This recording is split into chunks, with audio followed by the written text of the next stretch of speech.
indivisible, with liberty and justice for all. Lord, we just ask you to wrap your arms around us today here, Lord, and offer the commissioners the ability to make wise decisions for the county, Lord, in the preparation for the business here. Lord, we'd ask you to be with all of our public servants out there today who are working and keep them protected today, Lord. We thank you for the rain this past weekend that we got, Lord, and we just ask that you be with us here today and in all of our business. In Jesus Christ's name we pray. Amen.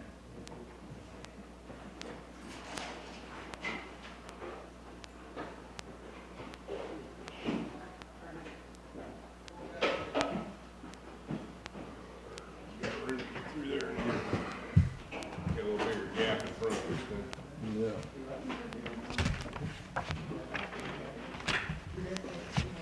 Is Rick here?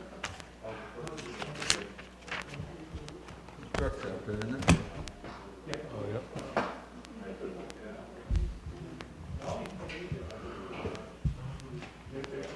You guys want to do lunch? Where are you going? It's like a Casey's. Subs or salads or pizzas or whatever you want.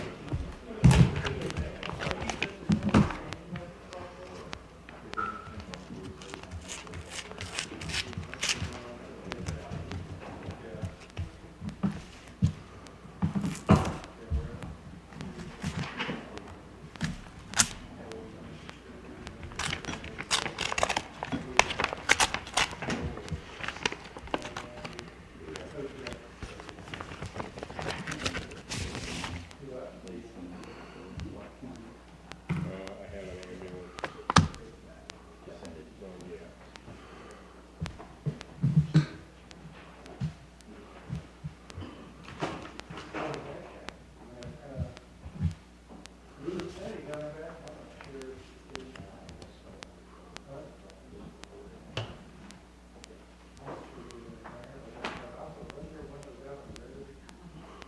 There's the requirements for the CDBG grant.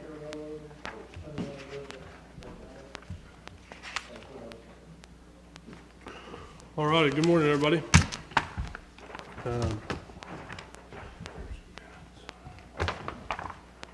I'll make a motion to approve our minutes.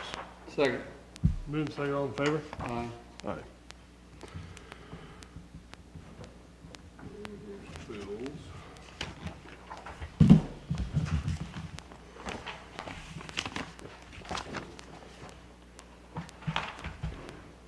In the amount of $528,444.65.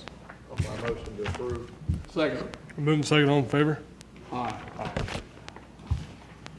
And then I have a resolution today to establish the Linn County Spark/CARES Act Fund.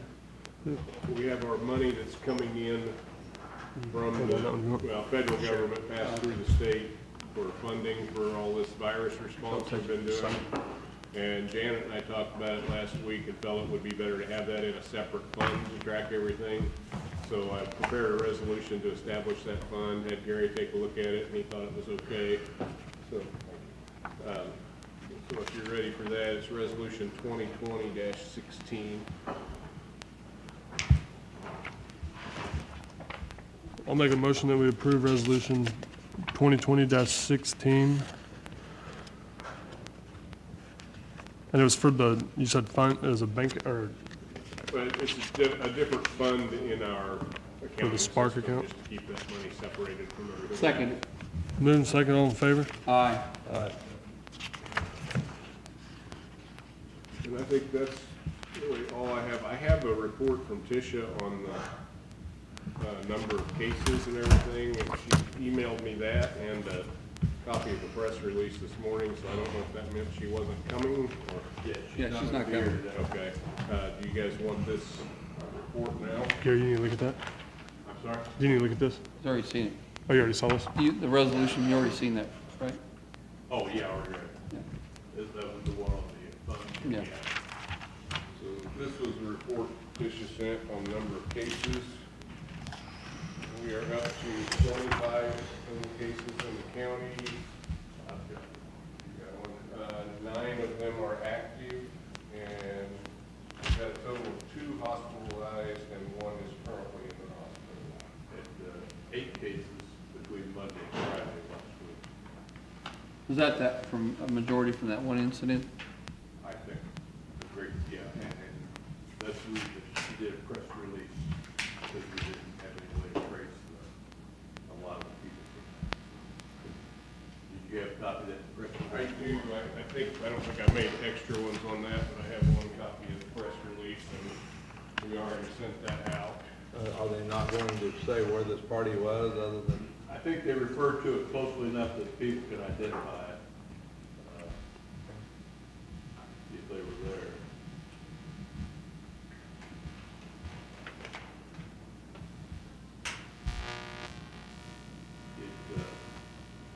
It just refers to it taking place on July 11th in rural Garnett, Kansas.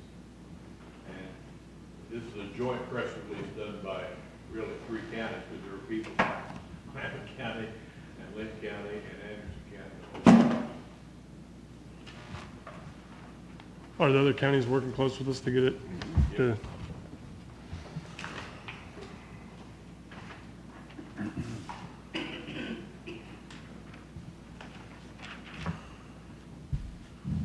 you want to read this? You kind of The press summarized has it. already got it, and so I don't know if they need to read it. Probably, I expect it'll be at least referred to in the newspaper this week. It's on our website, David, Put it out on our Facebook page. Facebook page. And I think I sent a copy to the newspaper. Yeah, it's on our website. Yeah.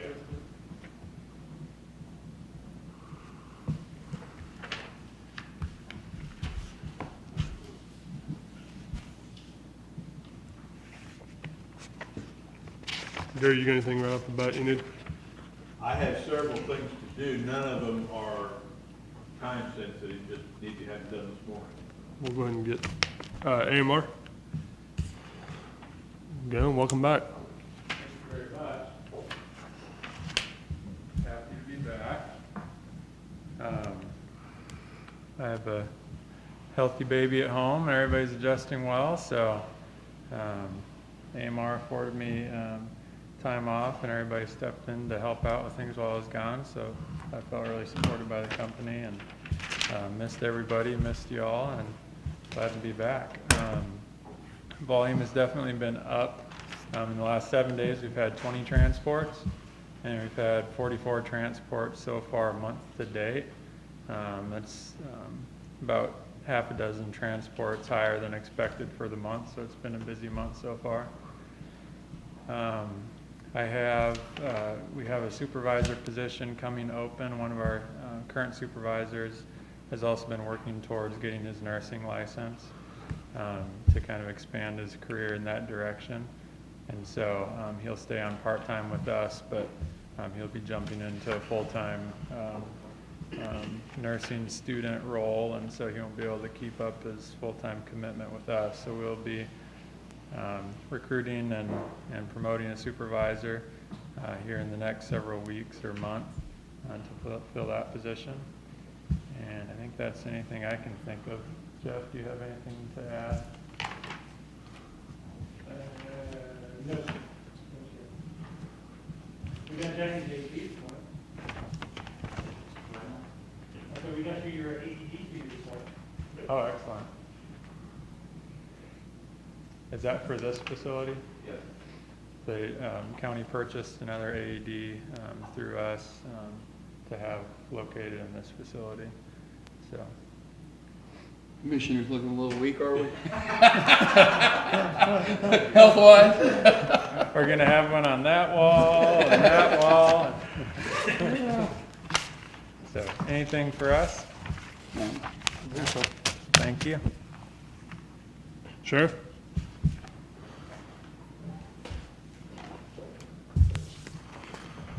Good morning, Commissioners. Kevin Friend, Linn County Sheriff. As far as our numbers this week, we have 24 total prisoners. We have 13 in-house and 11 farmed out. This last week, we were down a little bit on 911 calls. We had 134 911 calls received. And this past week, we had an incident, and I kind of wanted to just shout out to AMR. We had an individual who rolled his four-wheeler over in the Blue Mound area, and he was badly injured. He was resistant to take any type of treatment or transport. Our people and AMR worked really well together. The individual ended up being life flighted out by AMR's resources. And during the time, the commission of the crash, the individual coded on us, and AMR did a really good job bringing him back.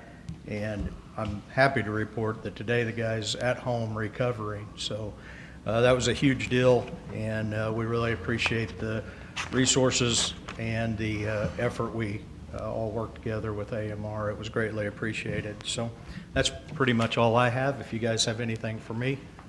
Was there a few incidents where the life flight was en route? Yeah, well, we had that one last week, and then Sunday we had one for a stroke patient or something, I believe. I saw it flying around Pleasanton, I don't know. Yep, that was it. So, thank you. Thank you. Janet was here for her interest report too. Maybe let's get to that. Janet?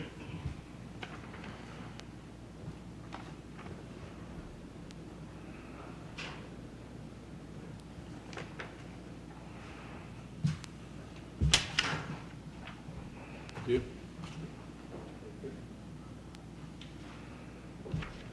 Janet Cleveno, Linn County Treasurer, and I'm reporting the interest for this quarter. We had earned $66,633.96, which is up over last year. But that's due with the construction money. Any questions? David, you got anything on this? Any questions? And we received the Spark CARES money. So Does that go in something different? it's its own account, non-interest bearing account. Okay. All right, thanks, Janet. Okay, have a good day. Thank you, Janet. Doug?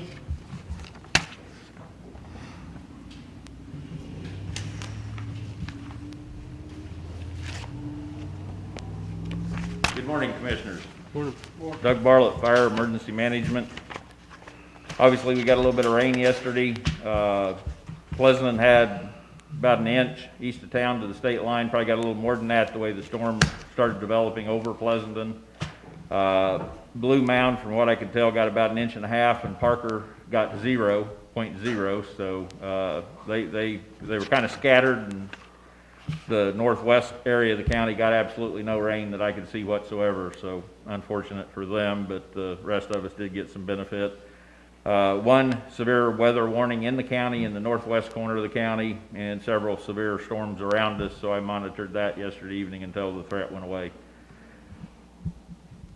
I know we had 8 case increase last week, and we had one over the weekend from what I understand, so we're up to 26 now as of this morning, best of my knowledge. I would like to say that Tisha, as the Health Department Director and the Public Health Department, myself as the Emergency Manager in the Office of Emergency Management, do not have the authority to dictate to anyone what they will do with their event. It doesn't matter if it's a government entity, a business, a public event, a private event. We will reach out to people and provide them useful information, whether it's about the weather and potential severe weather, whether it's about COVID or anything else that we feel pertinent that they should know for their event. But we have no legal authority to tell someone they cannot have an event or that they have to conduct their event in a certain manner. And we were accused of that again this week because of some of the things the school did for their graduations. We provided information to them, and people felt we were trying to dictate to them what they had to do for a given event. So I just want to clarify that. The only entity in the county at this point that has that authority is the Board of Health, which is you three gentlemen, when you're sitting as the Board of Health. If we had a local health officer, the local health officer would also have that authority, but currently we do not have one.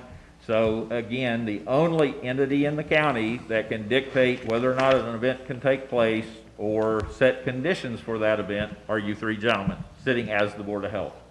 So hopefully that will kind of clarify it for people and alleviate some of the frustration that's being vented on us because we have no authority to do that, but yet daily we're being accused of doing that. And I just want to try to clarify it so people understand it. I do need a 10-minute executive session for personnel whenever that is convenient for you. And that's all I have unless you have something for me this morning. Not me. Thank you.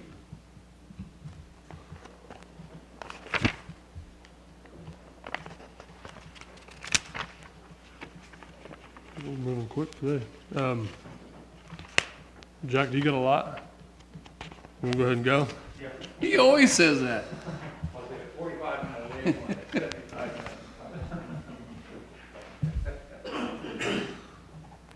Jackie Messer, Public Works Administrator. No executive session, I just joking on that. We've completed the selling of those picnic tables. We received about $2,200 for all of them. Last week we did some crack seal up on Eulery, 1095. Mound City area is this week. I said crack seal again, chip seal. I'll start interviewing for the noxious weed director position this week. I had 10 applicants. I want to set up some interviews and tracking. I know now, I hate volunteering for anything, you know, that's the wrong thing to do, right?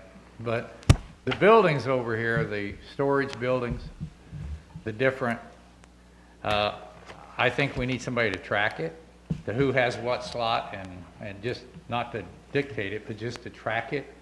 And I'd offer up our Courtney or Joyce to track, because I've got 2 or 3 garages in there, and I think you've got 1 or 2, but just to have a central point so we know who's in what, doing what.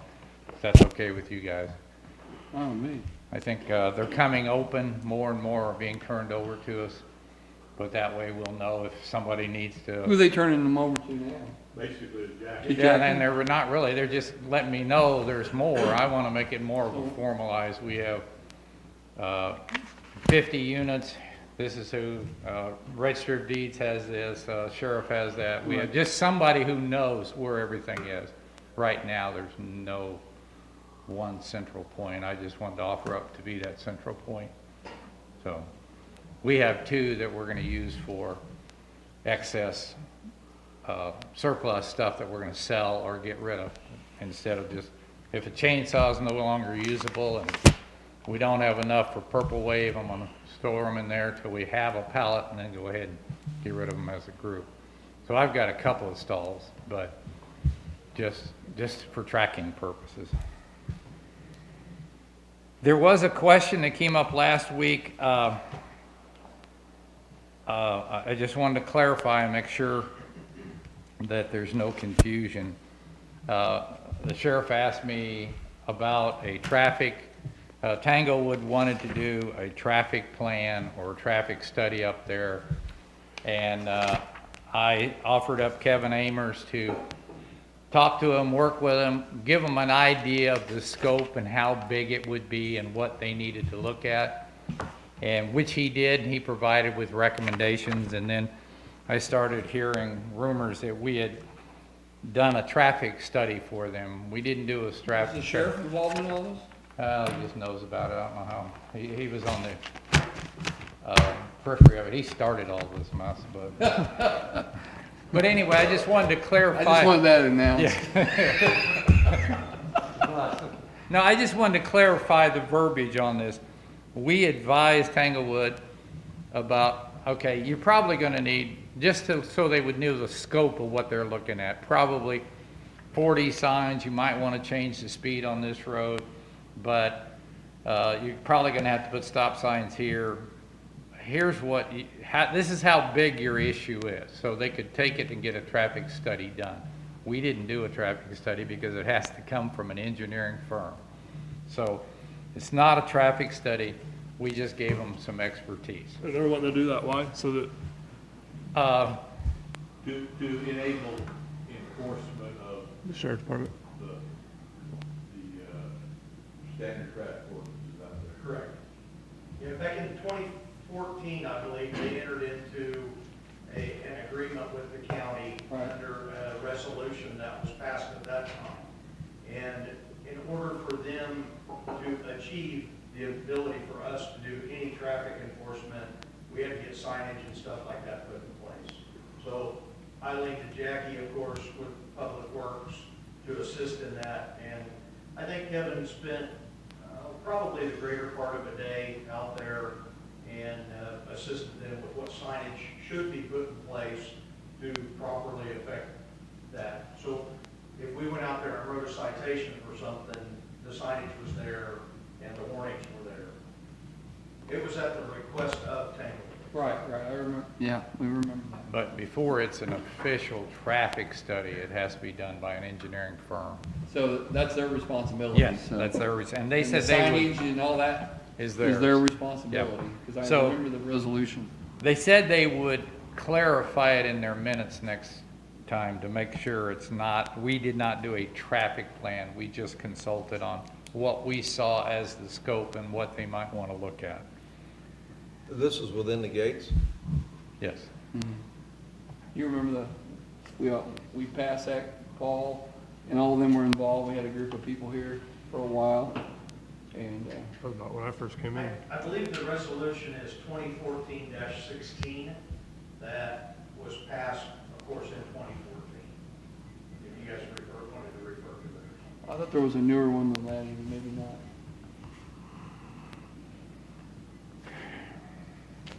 Well, I mean, the standards on the road are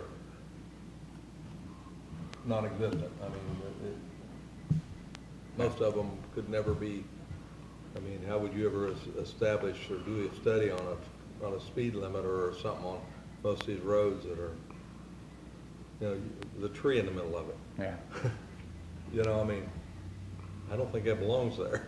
yeah. If it's, We use the traffic Regulated study. road. We've done a few, like if we're wanting to put curve signs up and we want to make sure that we're doing it right so that future litigation, we won't get in trouble for doing something, even though we follow MUCTD standards. This is just, so we had the engineer come out and look at it and say, yep, this is what you need to do and sign off on it. Just to protect the county and protect the public as well.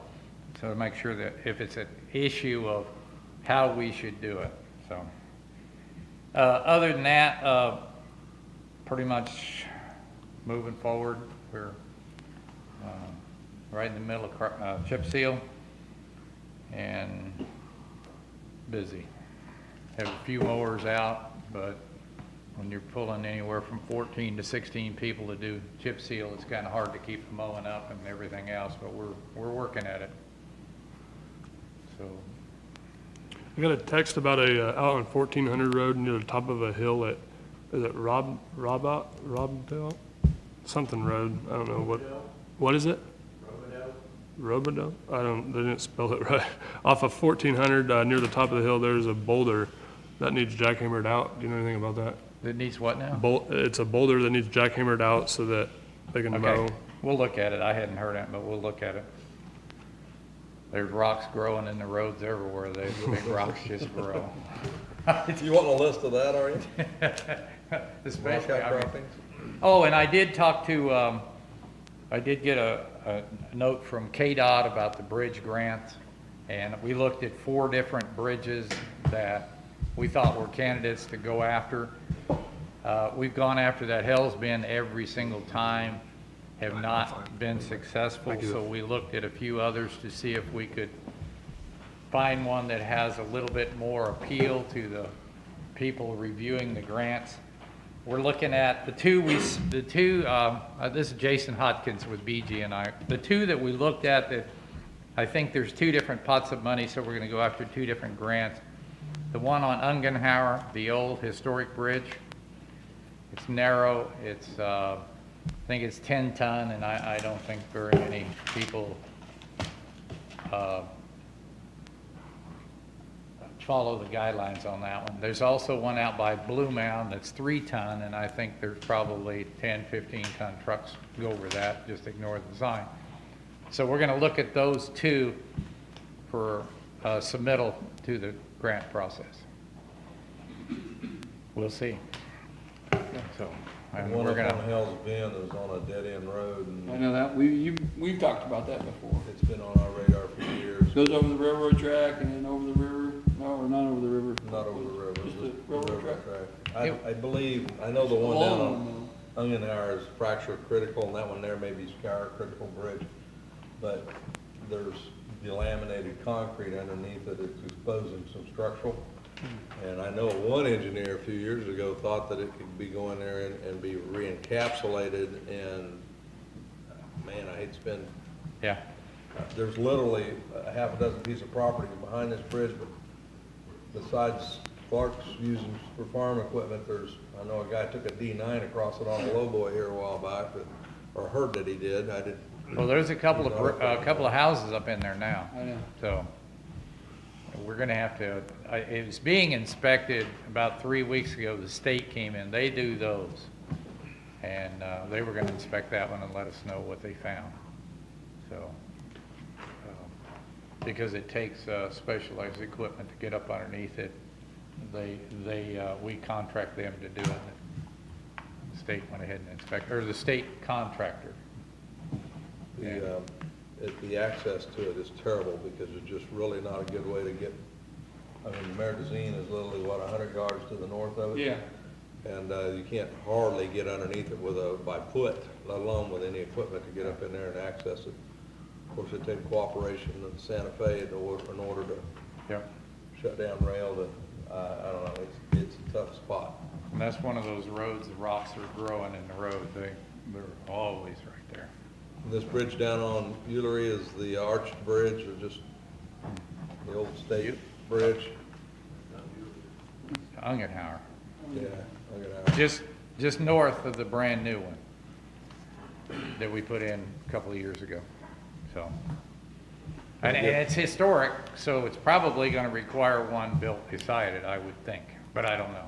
It would be their recommendations, but I think it's on their historic register. So it's gonna be a particular That's the old highway, mess, right? huh? That's the old highway. Yep. They got them on the south side of Osawatomie too, they make arching concrete bridges. Have we ever heard anything else about State Line Road in Turner? Have not heard another whisper since the emails went out. So We who do you did have do, to hear whispers from? Boone. What's his name, Boone? King Dean? Yeah. Okay. And I'll send that email out again saying we're waiting on you guys, because I did hear back from the township there. I can't remember off the top of my head with, Right. and they said, hey, you guys take the lead, we're okay. Just tell us What are what we- you're doing. You're waiting on them to do what? Do they still want to pay it? Yeah, okay. Just a basic question, are you still interested? You got his phone number, right? Yes.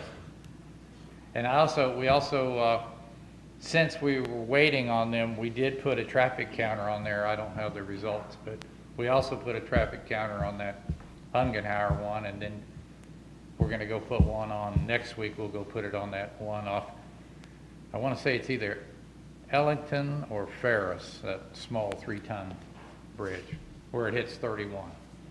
So we're gonna put traffic counter, we're gonna start putting the traffic counters out every week somewhere. And we're gonna set I mean, if we got the equipment, why not start doing traffic, or I don't wanna say traffic studies, no, I don't wanna use that word. Traffic counts. I don't wanna get that confused, but we're gonna set it up so each year they go back to the same area at the same time, so we get comparable results. So we're gonna do one every week from now on somewhere. So. saw you guys were working up on a sign up there in Lacine. Did that get done? I haven't been up there, I hadn't seen, I'm pretty sure it did. They're up there, today, Chris and Kevin and, Rick are pulling the fiber into the conduit for the Wi-Fi at the park. So that's ongoing right now. Oh, Crawl Can doesn't do that? Or is that Peoples? Peoples. It's our line and our fiber, so we have to do it. This is the internal stuff after they get to the park. Yeah. So we're going from their box, which is in the upper boathouse, up to, we're running fiber up to the cabins to a couple of points where we have better service. Well, he's trenching a line and burying the conduit? We've trenched the line and buried the conduit. Now we just have to pull the fiber in it. If all goes well, it'll just be a small project. Famous last words. So this Ferris Road and 52, 31 or 52? 31. Okay. Is it on Ferris Road, I assume, since it's 50? Yeah, it can't be more than 100 feet off the turn, I see. North or south? north of the side of the road. And it's just a little, it says 3 ton, and I know that bigger than 3 ton routinely goes over that. So even if we don't get grant funding, we should pivot at looking at replacing that. It's just a box basically, so we could probably just do a contract. It'd probably cost us 150, 200,000 to put a new box in there, I would think. I mean, the last ones we did, I think the one on Nickel was about 225,000. If I remember right, I can't remember. I'd have to look it up. But probably the same size box, not as deep, is what's going to be required there. Do we have all the, or how'd the school thing at Pleasanton go? Harry get Still that done? working on Oh, it. still working on it? Yeah, they're popping in and out as we have people available. It's a fill-in job. It looked pretty nice, all cleaned up out there. Looked like I got a lot done. Because when we get done with that, we're gonna go over to the airport. We're gonna change out the septic tank, put a holding tank in. And then, Why is that? it's too small, it was put in, and it was too small. It was 300-gallon tank, and the drain field does not work. The ground's too mucky, it doesn't drain. It backfills into the septic tank. So we have to go with a holding tank, because it just will not percolate. And so we have to, it was too small. It was, Broyles put it in, and he didn't ask us, and he put the wrong size, and then when we terminated his contract, we were stuck with the problem. At those lots out there, do we advertise selling those there at the airport? I'm not sure, I think we're in the process of selling 2 more. They either have or, Is it word of mouth as far as you know? I think, think Jessica advertises it in some places, yes. I've never done anything, but I get calls occasionally about somebody wants to know what's the name. And there's 2 of them. How many's available? Oh, several yet. I mean, the 30 some? yeah. I think there's 24 total, and we've sold about 8 of them. Would it make sense to put like just a cheap development sign out there or something? Or, We could. I don't know, I mean, Or I could talk to Jessica and see if she can put the word out a little bit further. Right now, we've just about sold all the ones that have access to the existing roads. So when we start getting further down the road there, we're gonna have to build more roads. Basically, everything past the little control building, everything past it's gonna be sold. So now we're selling them toward the road, as they curve toward the road. Which if we still have to look at, putting those taxiways in. So that's gonna be I assume that's where you were going when you were talking about going over and putting that septic tank in. You're probably gonna do some exploration. yeah, we're gonna do some material. potholing while we got it over there. See what the soil like is, if there's any borrowed material there anywhere, even on that upper bank. I think that upper bank, if we put a culvert in there, we could put more hangers up there at some point in time too. But we have that, and we have the landfill. We're gonna probably be doing it, digging it in the next 6 months, so.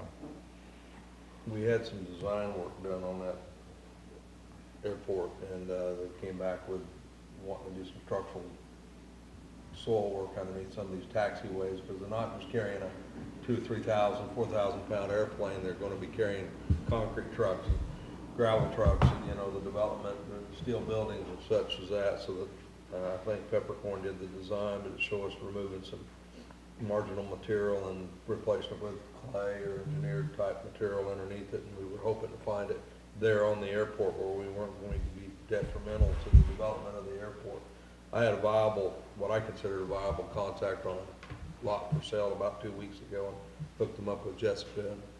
And anyway, I've got a little bit of feedback that the gentleman's interested in making an offer. I don't know if we entertain offers. Might be a different one, because this one's been going on for about 2 months.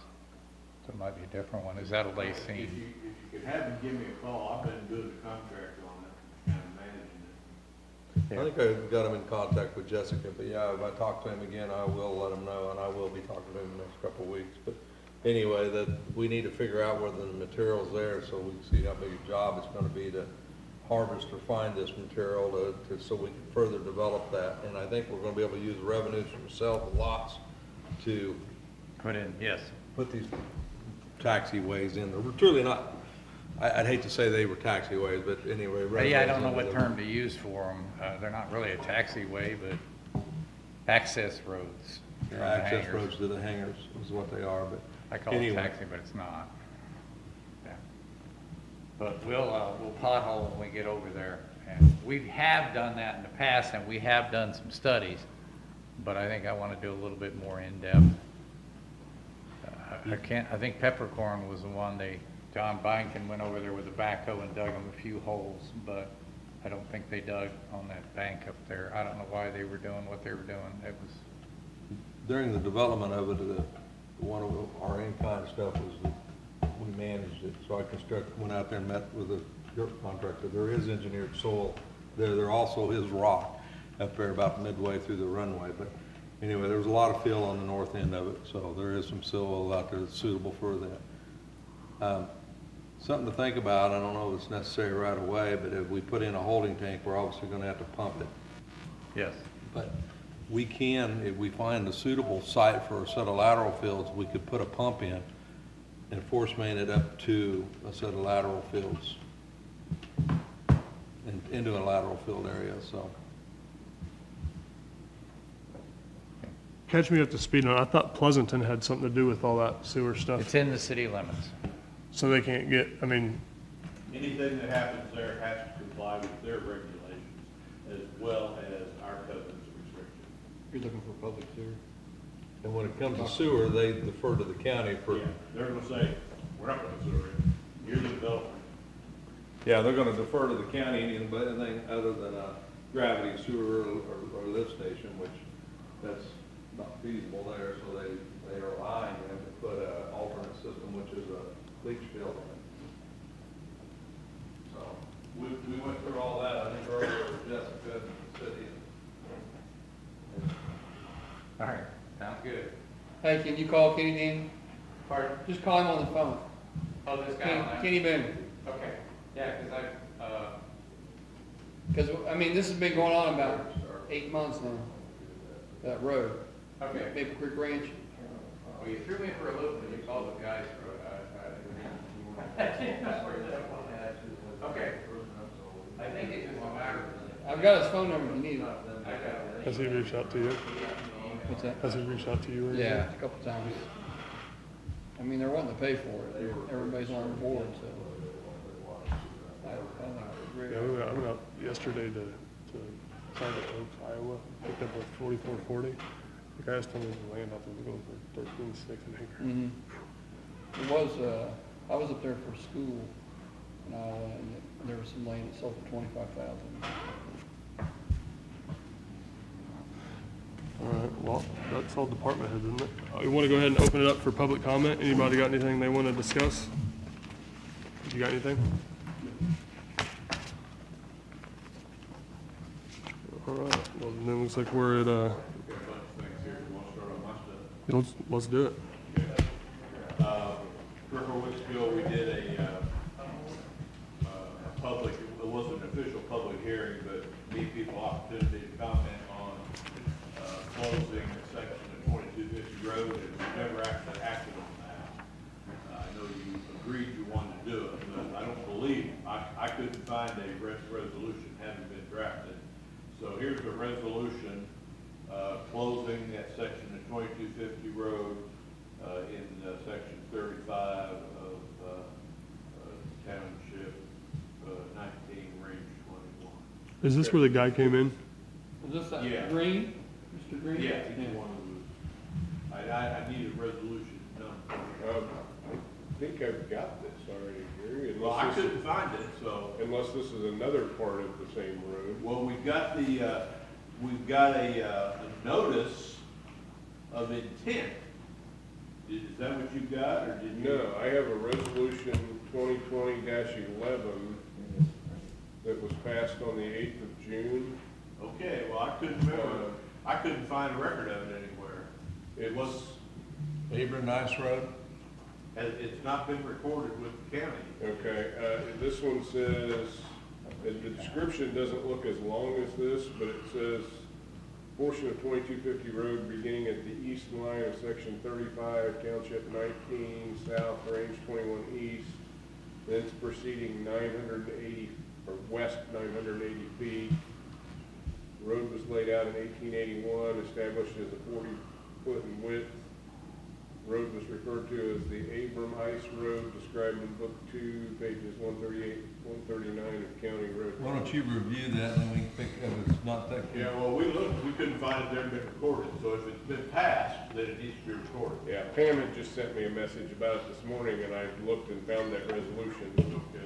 So I think we've got it. It probably just needs to be recorded. It looks like your description in the new one Similar. has maybe, yeah, I guess it's just arranged a little different. I think it's got the same information, so. So this was 2011 passed. Yes. All right. We're closing on that, the purchase of that house across from the courthouse this week. And so, I've got, a copy of the settlement statement for each of you to review, if you want to look at it. And then I've got the signature page showing that you have reviewed it, and we need to do this original signature page when you're ready. So, you've already approved the purchase, this is just approved signing the HUD statement.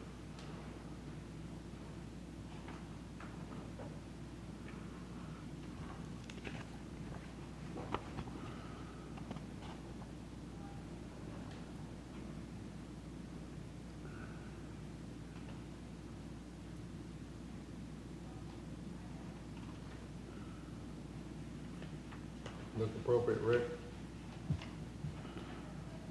Yeah. Still.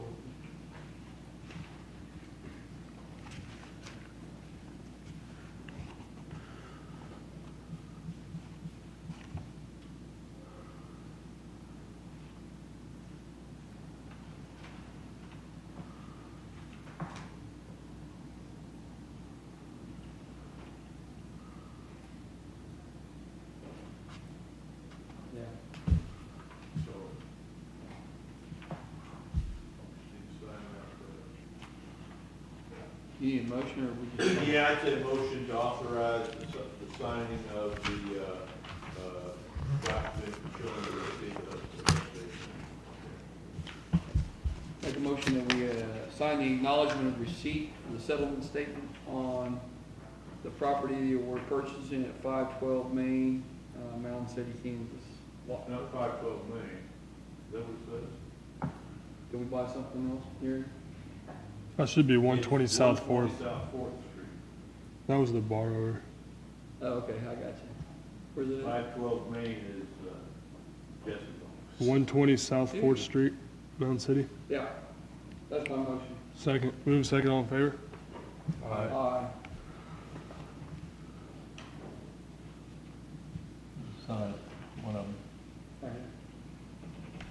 you have signed your original.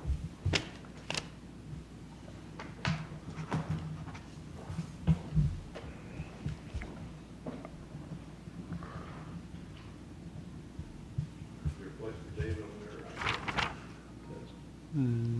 Nope. Okay, I'm sorry, but I was typing and didn't catch who made the motion in the second. Rick, and I second it.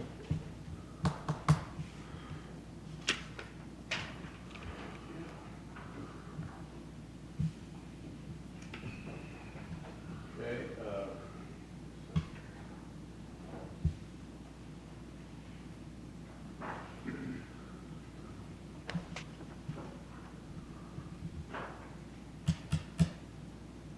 you asked me last week to, after discussions with the sheriff and others, to put together a statement of your policy regarding quarantine and isolation, some of those things, just to try to clear up some of the definitions. So I put this together. I don't know if this is what you want, but I think it is. It's called Statement of Policy of Linn County Board of Health. Questions have arisen, making it clear that some citizens of Linn County do not have a clear understanding of some of the terms and practices used by the county health department officials and directors of the county Department of Health or Environment. And the board's intent to limit the spread of COVID-19 in the county. In an effort to correct this problem and to be as transparent as possible, the Board of Health hereby offers this explanation of quarantine and certain terms associated with it. Number one, isolation means the separation of infected persons from others in places and under conditions that prevent the direct or indirect conveyance of the infection to others. Quarantine, number two, quarantine, the separation of persons who have been exposed to a communicable disease in places and under circumstances that prevent the direct or indirect conveyance to others. A modified quarantine, number three, is a quarantine with specific exceptions allowed as directed by KDHE in special cases for workers in areas defined by KDHE and Homeland Security as critical infrastructure areas. Number four, travel-related quarantine. This is a 14-day quarantine of those who have traveled to regions of the country and world listed in the KDHE state travel quarantine list. Number five, exposure. Exposure means having been in close contact with someone who is a confirmed case of COVID-19 during the period when that person is contagious. Close contact means having been 6 feet or closer for more than 10 minutes to a person that is contagious, or having direct contact with infectious secretions of an infected person, such as being coughed or sneezed on by that person.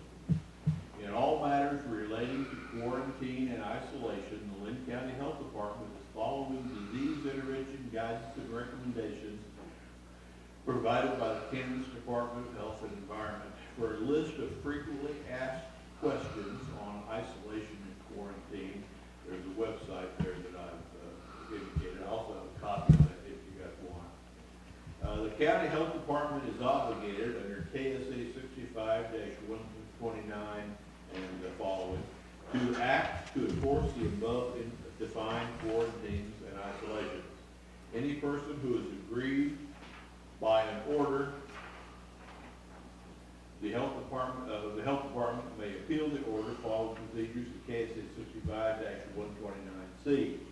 The Board of Health encourages residents to continue to follow the instructions in Phase 3 of the master plan, including limiting gatherings to a maximum of 45 persons, and wear protective masks whenever you are not able to otherwise socially distance.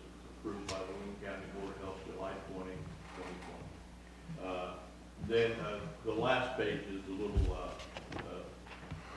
the newspaper asked for a statement from us. Well, we had a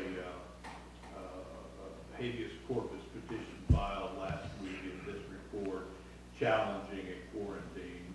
It was filed on Tuesday, I believe, and the court dismissed it on Thursday. And the newspaper asked for a statement. And so the statement that I drafted, I sent to you for approval, says Linn County Board of Health has always been confident that the steps that are taken to quarantine persons exposed to COVID-19 virus were considered statutes and case law, as well as guidance of the Kansas Department of Health. We are gratified that the district court has agreed.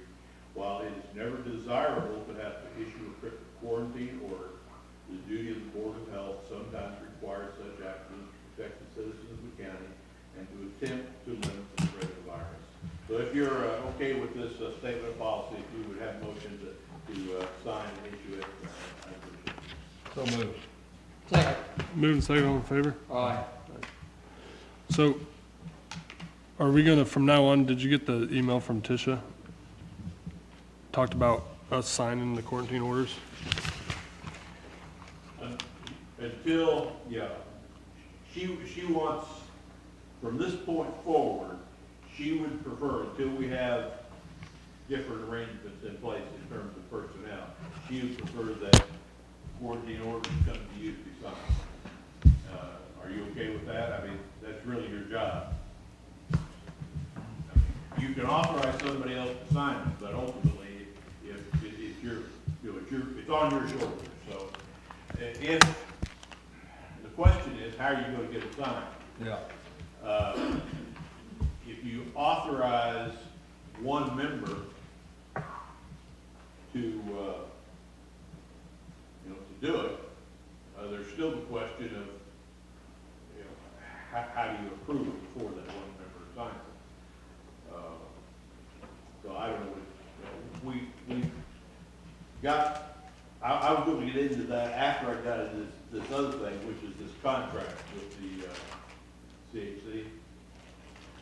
Once we had that consultant in place, then there may be a system where when the health department has a quarantine they believe needs to be issued, they submit it to the consultant who reviews it all and authorizes it. And then at that point, if one of you is available to sign it from the Board of Health, based on the authorization of the consultant, that might be a way to do it. Okay, so we can think about it. So I think there's a way to do it. I'd like you to go ahead and think about acting on that contract right away, so we can go on. So are we all in agreement with Kevin, are you and Jamie? I mean, per what the contract says about, everything? I mean, are we all in agreement on it? Agreement on the contract? Yeah, like how it's gonna, if measures can be taken if it's not followed and all that stuff? Well, Like a quarantine order? I'm not following you. I'm not clear what you're asking. So last week we had the issue of no one being on the same page pretty much. Okay. So if someone breaks the quarantine order, Kevin, are you, Well, I think in the order itself, doesn't it say the health department in what you just read, Gary?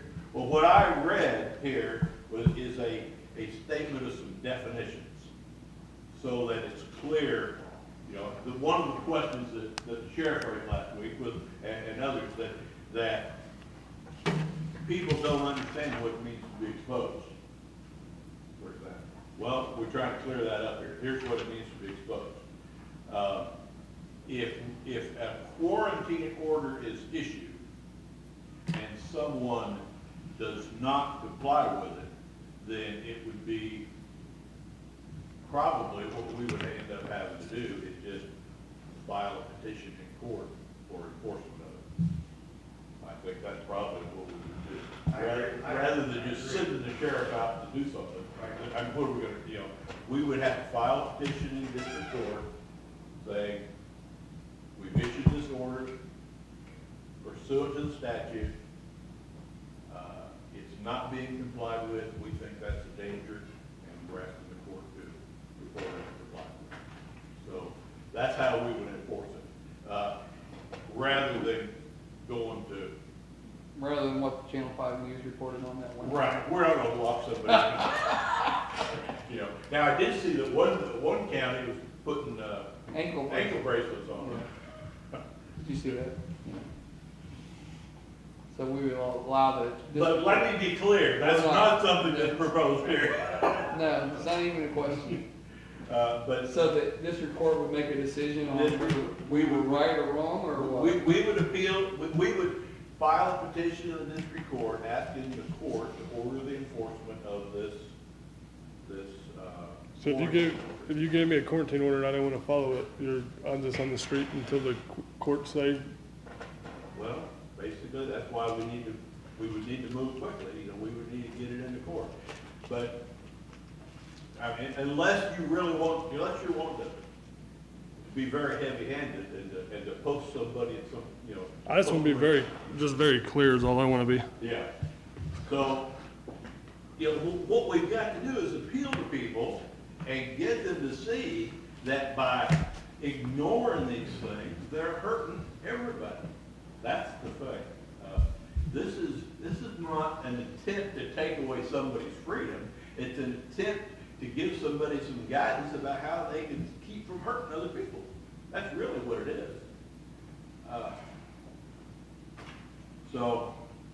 If we issue a quarantine order and are having trouble with compliance, what I think we probably end up doing, we talk to them first, say, hey, look, you really need to comply with this, and so forth.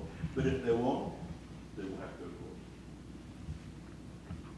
court. So do we have a new quarantine order all drawn up? We've done some revisions on it, make it a little briefer and a little more succinct in terms of, I think a little clearer, and I don't know if you've seen the new word, yeah. So there is a new order. I don't have a copy of the new order with me, but it's, we looked at some of the orders that other counties were using and took some guidance from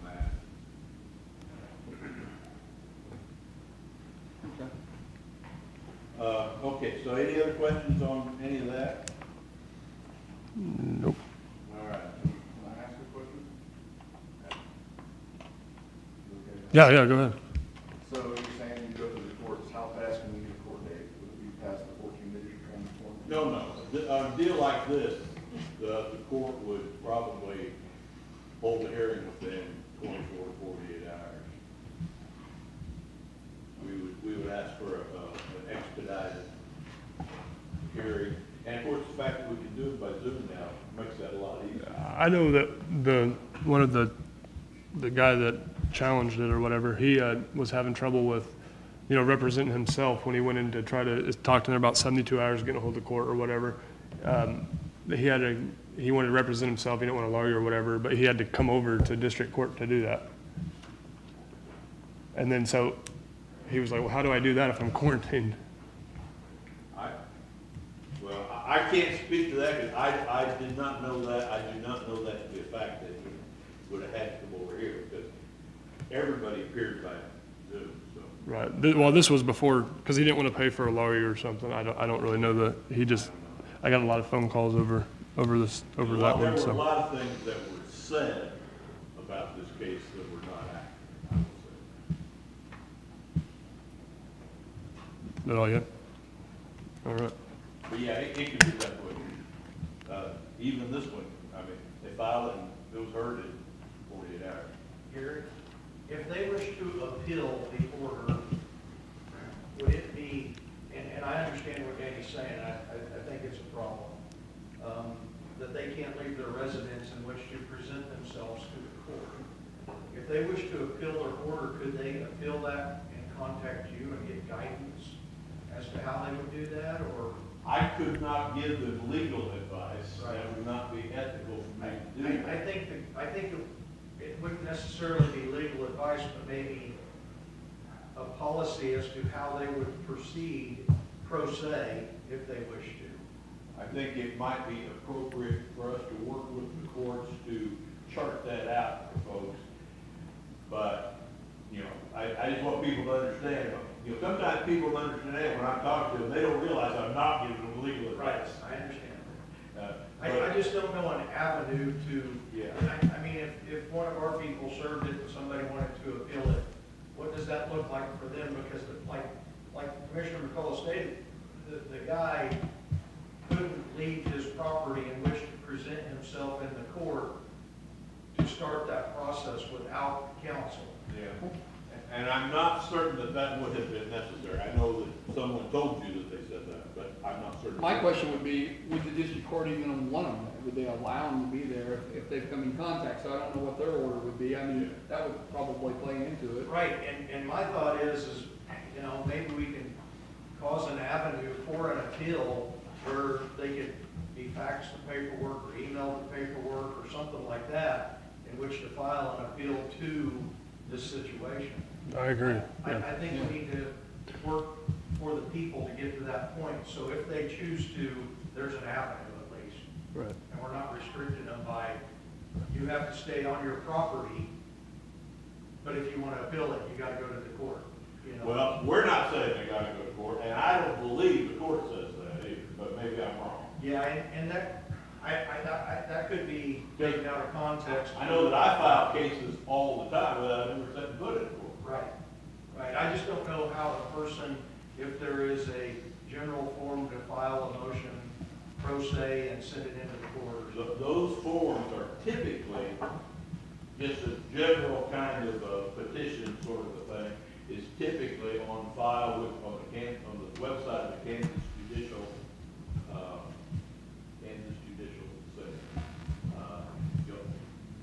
But again, here we are conjecturing about, we don't know exactly what really occurred, so I don't know. I just don't want to see somebody have to pay out of the, we put them in quarantine, they have to pay out of pocket for a lawyer, they didn't ask to get sick, and they're not, Well, the best thing we can do is make sure that every time we file one of these, we follow the law. Because as long as we follow the law, they're gonna be upheld in court. And, I can't anticipate that there's gonna be a situation where we don't follow the law, because we're very careful about it. We don't want to be in court. Our goal is not to quarantine people, our goal is to limit the spread of this virus. right. Let's see, what did I got a couple, executive session issues. That's all.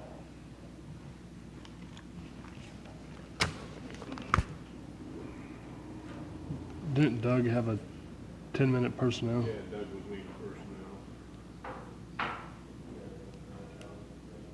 I'll make a motion to go in executive session for 10 minutes personnel with Doug. How much time do you need?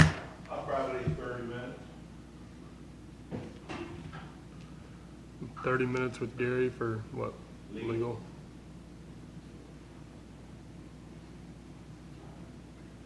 A total of 40 minutes executive. That's a motion. Second. Move second, all in favor? Aye. Aye.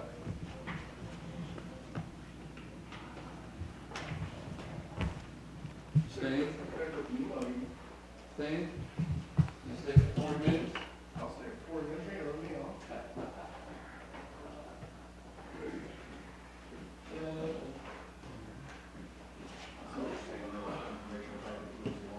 Yeah. The layperson.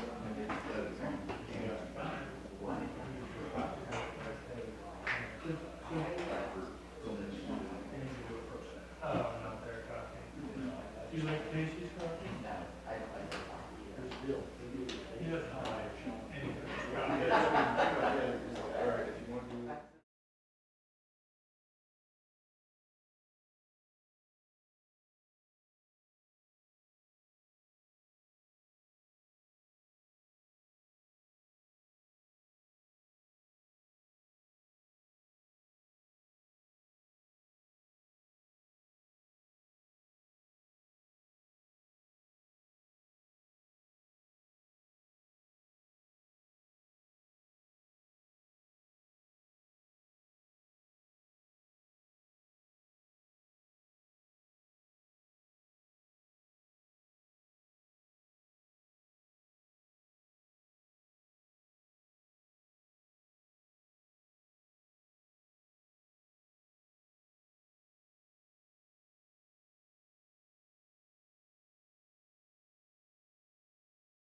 make one tell you it's a big the public papers behind the and oh my God, making fun of baby. Yeah, I can still remember his dad was my dad.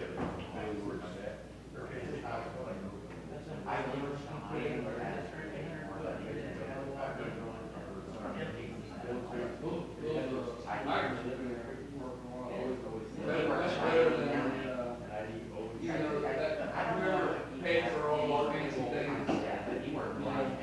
They all, I'll try to find his contact info. Danny, we need to come up here and extend this.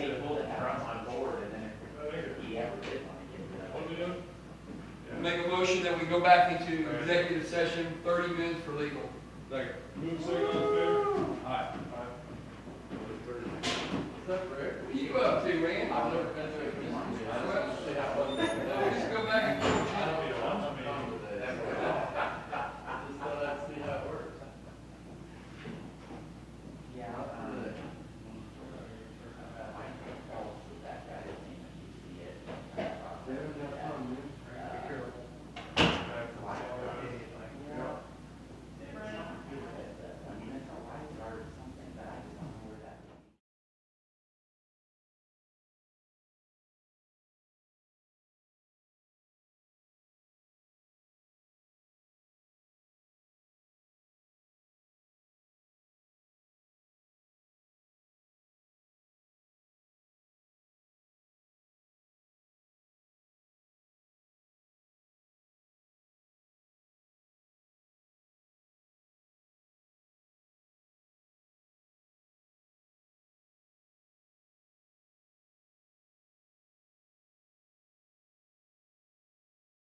Where's Jackie? Probably go back.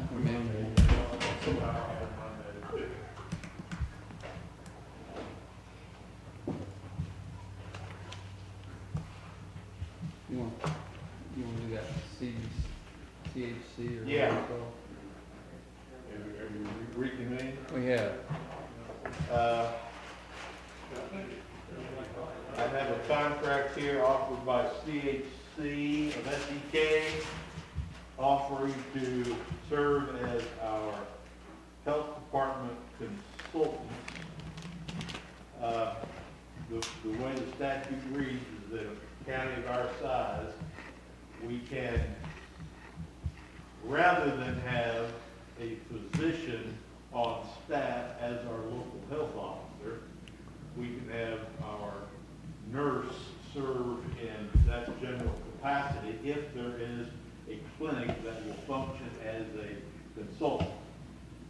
CHC has agreed to do that. The price of that would be $750 a month. This would entail, that's based upon the expectation that they would be spending at least 5 hours a month in oversight. That's not capped at that, but the price is capped, but they would be willing to spend more hours than that according to their communication. So if you're, we really need to take some steps in this direction. So if you want that, we need a motion to enter into this contract with CHC to provide consultation. So, and this is just to clear up, basically, do some of what Dr. Allen was doing before he resigned. So I'll make a motion that we approve this contract, sign the contract for the Community Health Center of SE, Southeast Kansas, for $750 a month, $9,000 a year. That's my motion. Second. Moving second, all in favor? Aye. Do we have to sign this? That's the third page, maybe, or something. Do we have to initial it too, or is that, no? Yeah.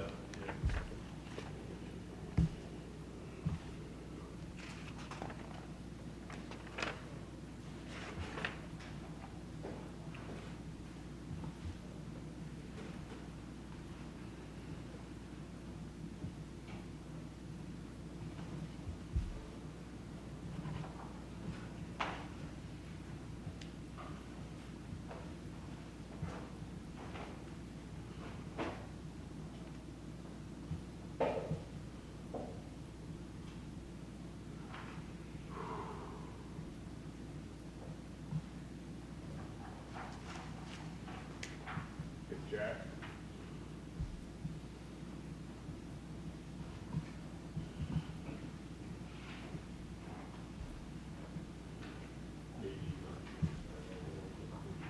Okay.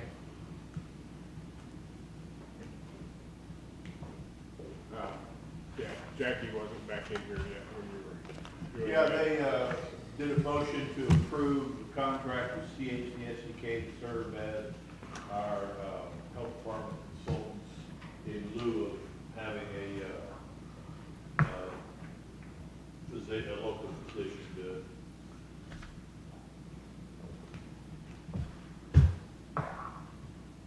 $750 a month.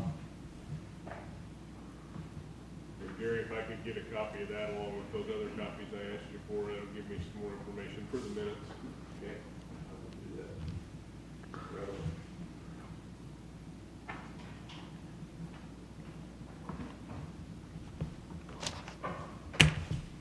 David, you got the ambulance stuff? I have folders here from AMR, and I did not receive any other bids. I checked with my office a little after 10, and the deadline was 10 o'clock this morning, and they said nothing else had come in over there either. So, these were delivered by Galen or one of you this morning. And they were in before the 10 o'clock deadline this morning.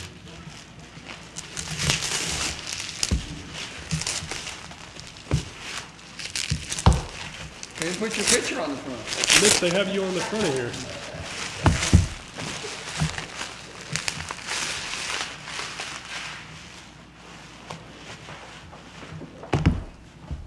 So is it horrible? Have you seen it? I've worked on this a lot. You did? Yeah, I had it under my pillow last night. Do we need to come up and talk about it, or?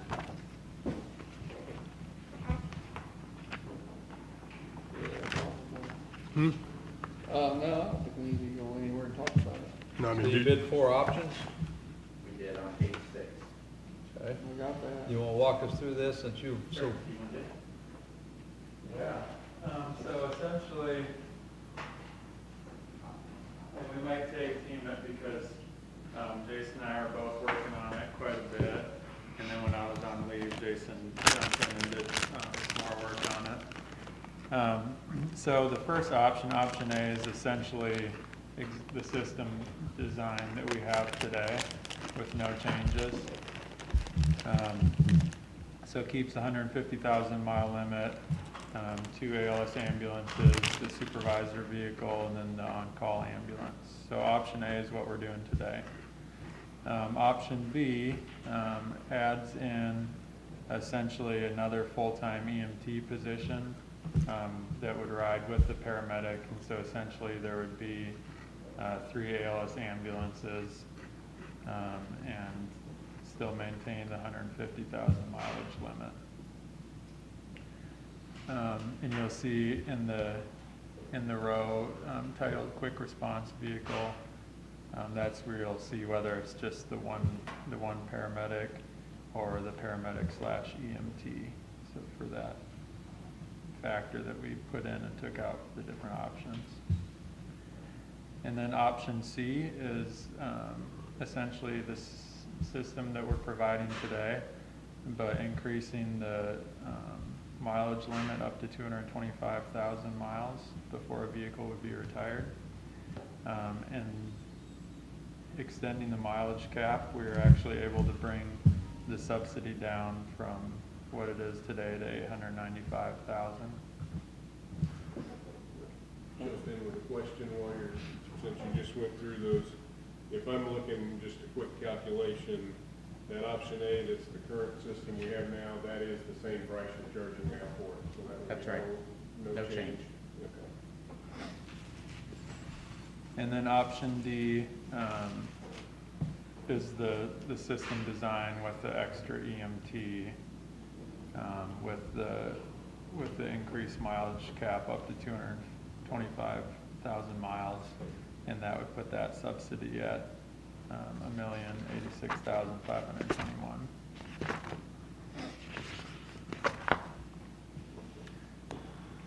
Dave, that was the option A was the exact amount from last year? Thanks for working on it so hard. Yeah, same coverage and same price.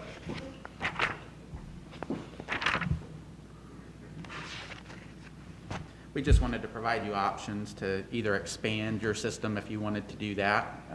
We know that subsidy, especially during these times, is always of concern, so wanted to provide you an option to decrease the subsidy if you had that desire as well. And you know, we had Galen, maybe it was you, or I'm pretty sure it was Galen. We asked at one time for what it would cost if we added that extra individual so we could operate 3 ambulances Sure. if we need to. And I think it came back quite a bit more than that at the time.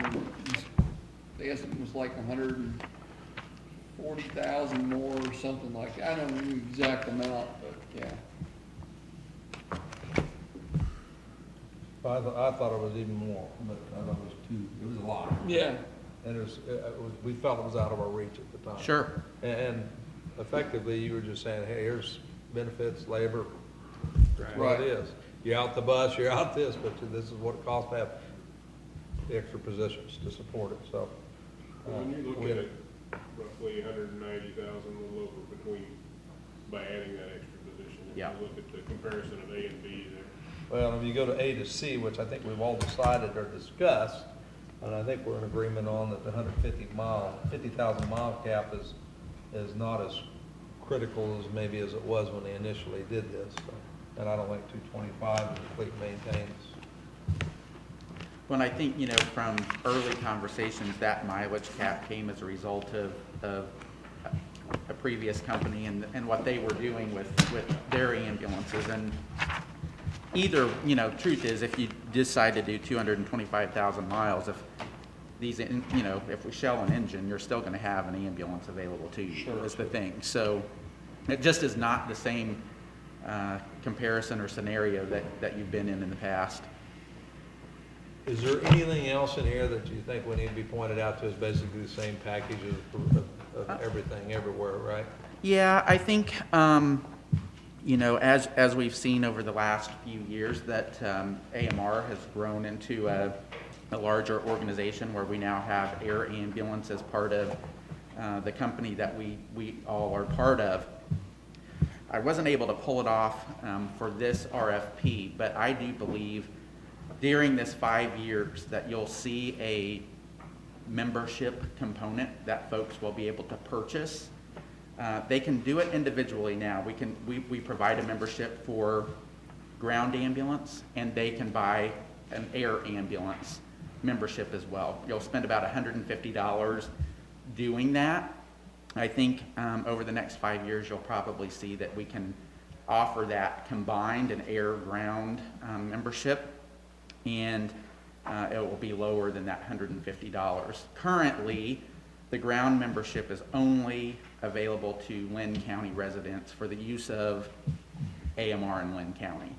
The air membership is nationwide, so if it's one of our sister companies in California, you happen to be on vacation there, you get in an accident and flown, your membership will cover that.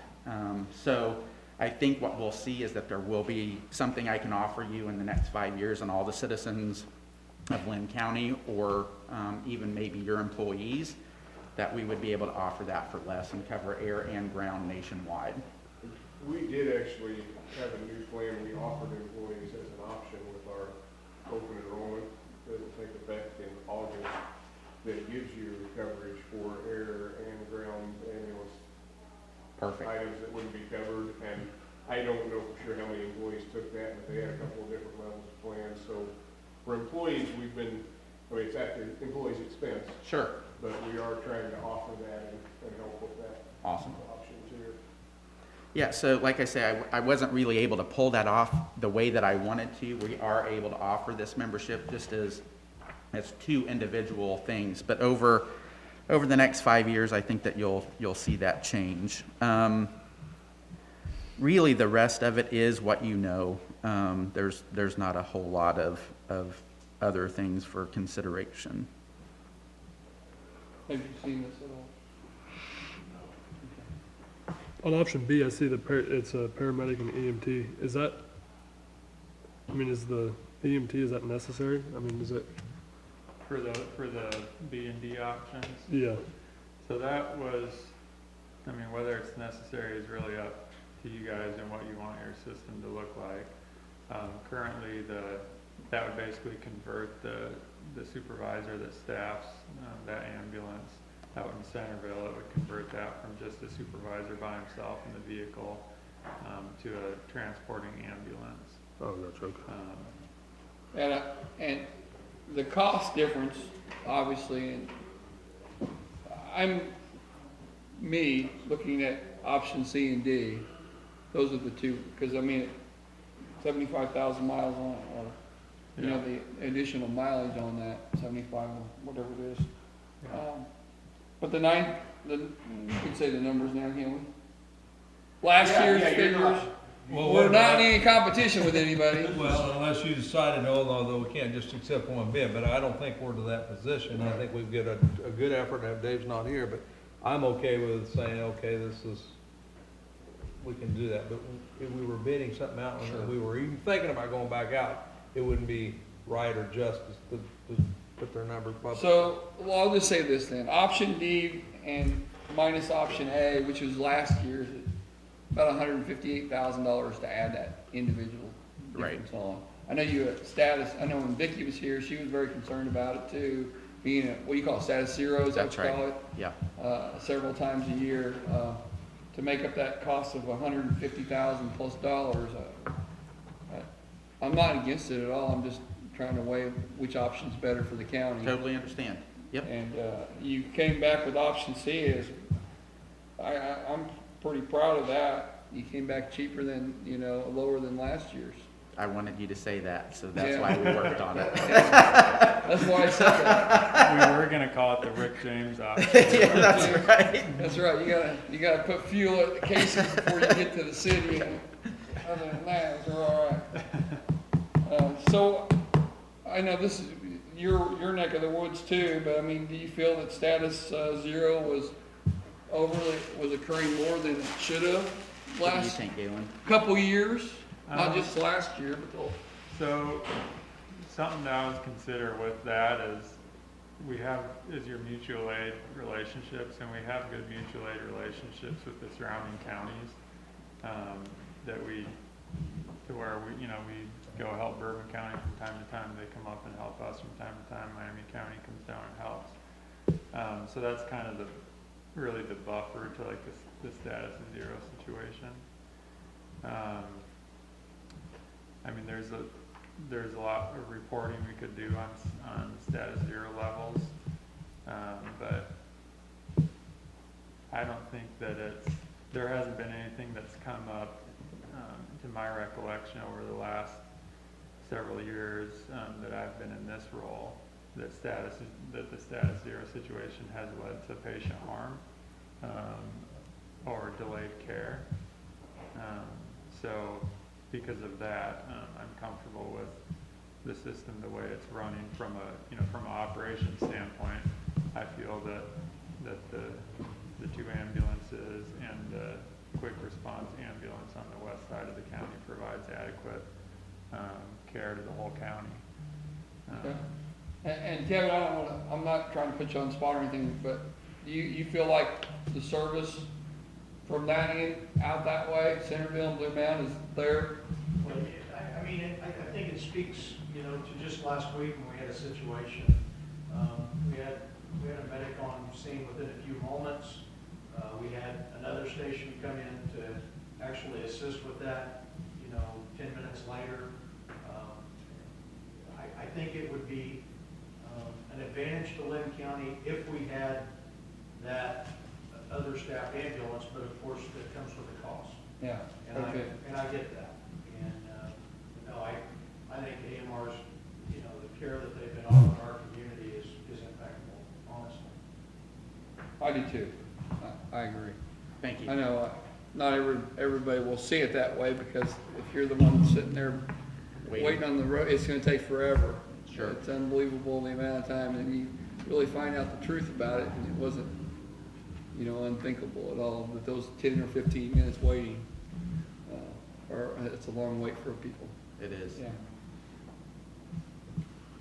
So that's the only questions I had on it, Mike and Danny. In the monthly status reports we get, or when you provide them bi-weekly, monthly, or weekly, whatever you're doing to us, you can see that the response time is significantly more on the west side of the county. It's significantly more service than what we've had for years.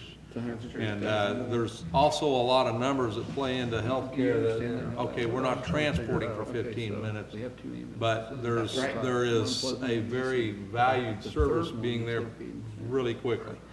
And identify that. And there is a cost to it, but for me to make a decision, say, hey, well, this is, which one of these packages, we're going to have to do some budgetary things and see where we're going to run out. So I'm not prepared to make a decision today, but I want to thank you for the hard work you've done and give us some reductions.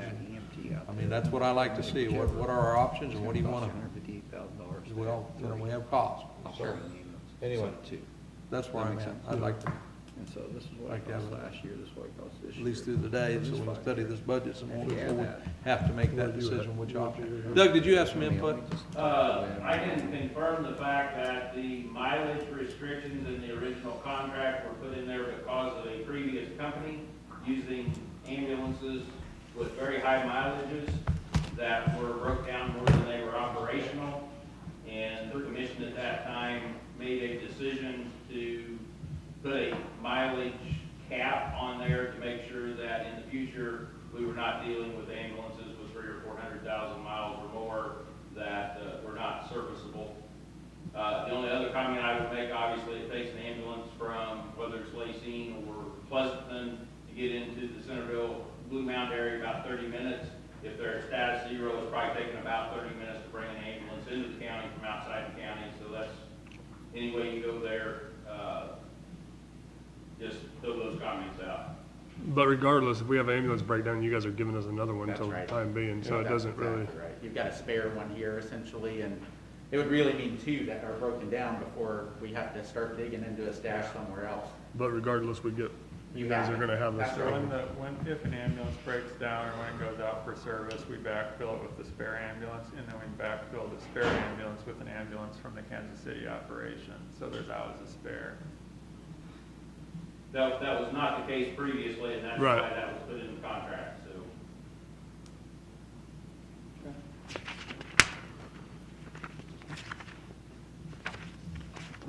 Anybody else got any more questions about it? You got anything? Say, I wouldn't ever want to take anything away from trying to have this coverage as good as we can all around the county, but I think if you compare to a lot of small counties around the state, you find that we already have better coverage, because a lot of them are gonna have like one central ambulance station that's trying to cover the whole county, isn't that? And with even volunteers in Yeah. some, Oh, in some communities, for sure. Not that I don't appreciate what we have, because I do, and if all the money in the world was available, I'd love to put more of them in. Yep. But I think we already do have better coverage than you get in a lot of areas around the state. Yeah.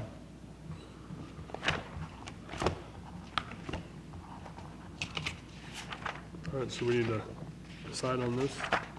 I think that, you guys were talking, but I think we need to discuss some budgets and some things like that, figure out where, I don't think you need a decision today, but, anyway. And your decision will be when you decide which of those numbers to put in the budget. Right. For sure. Hey, anyway, thanks for working so hard on Sure. that. That one number is, wow. Just by adding that few miles to it. We're Saves- happy to be here and want to continue to be here working with you guys, so long valued relationship, and thanks for the consideration again. And, you know, just sitting on that board up at the state, watching investigations alone, those people suffer through those companies. I think we're going up next month, and that list is about 40-some investigations they gotta cover. Having a county run one, somebody's gotta represent the county on those. That's right. And it's not a pretty sight up there sometimes.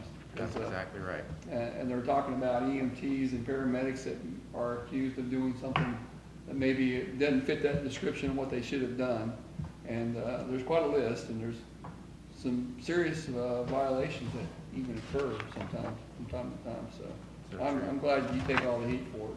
And, and I, come to think of it, I don't think I've ever heard of maybe one incident that I think was dismissed from you guys for From Linn AMR County, in so I general. appreciate that too. It shows training's working, That's right. yeah. Thank you guys for all your hard work. Thank you. Thank you, gentlemen.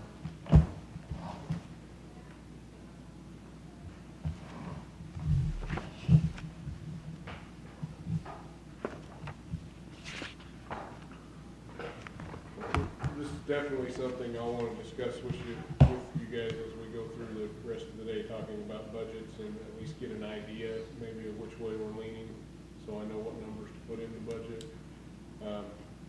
And we'll say, we need to have an in-depth budget discussion today, which is why we scheduled that time. This ambulance budget and the employee benefits budget are the only ones that I don't have plugged in the budget form. Benefits, I've kind of been waiting to talk to you more, because that could change a lot depending on if we have some new hires or how many we have. It makes a big difference, so that's some of the things I want to work through today. I really need to get that ready to publish next week in order to have, we could go out one more week from that and still be within a couple of days of the August 15th, where it says your deadline hits, but That falls on a weekend this year, so I don't think going to the 17th would be a problem. And then there's another week before all those budgets from all the entities are due back into me anyway. So if we need to spend a couple of weeks working on this to get it published, we can, but if possible, I'd like to publish it next week. What's your deadline? Well, I mean, when will you really hate the commissioners for not getting it all done? well, tomorrow. The way the rules from the state read on it, the budgets are supposed to be approved by August 15th. You have to publish a notice at least 10 days before you have your hearing. And So that would be the 5th, it would be your deadline. Right.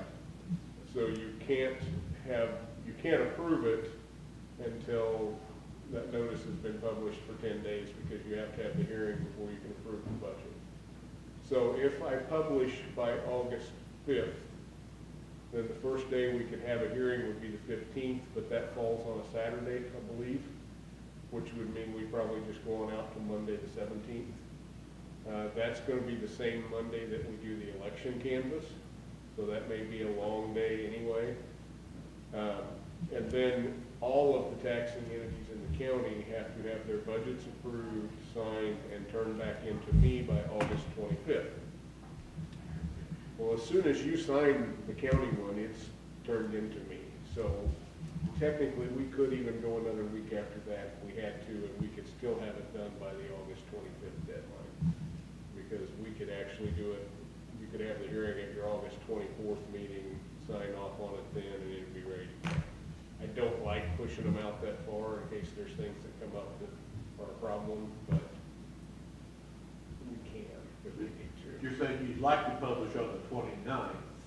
Yeah, which would let us have the hearing on our meeting at the 10th, if we could get it done. But that would mean we'd need to have it all pulled together, talk about it next Monday, and have it ready for publication. Some of that may depend on how far we get this afternoon, too.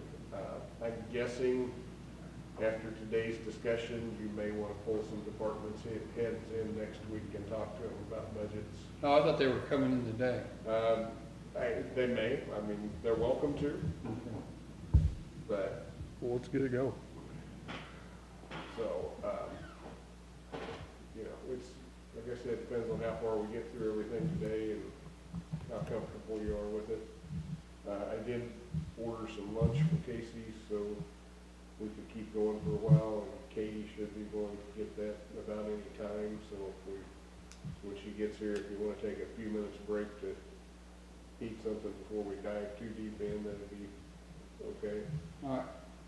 Other than that, the only thing I left on the agenda today was the discuss building project, which I've just been leaving on there every week because I never know when that's gonna come up or how much time we need, so that's still on the weekend. And I'm still probably wanting an executive session on legal unless you decide not to discuss that anymore before we talk. How many minutes do you need? Well, it's the same topic we were just discussing, so it's kind of up to you guys. I mean, We need to have a resolve this today, so. So you guys want to just talk about old business stuff till Katie gets here with lunch, recess, go into executive session, then jump right to the budget? So you could eat lunch while you're in the executive session if you'd like to, I mean, nothing wrong with it. Always wanted to do that. I've got, for one thing, I didn't order lunch, but I've got a meeting in a little while, so, So he's, Won't be here till 5, so. because I don't do budget. you don't do 5 either. Well, I could if I do,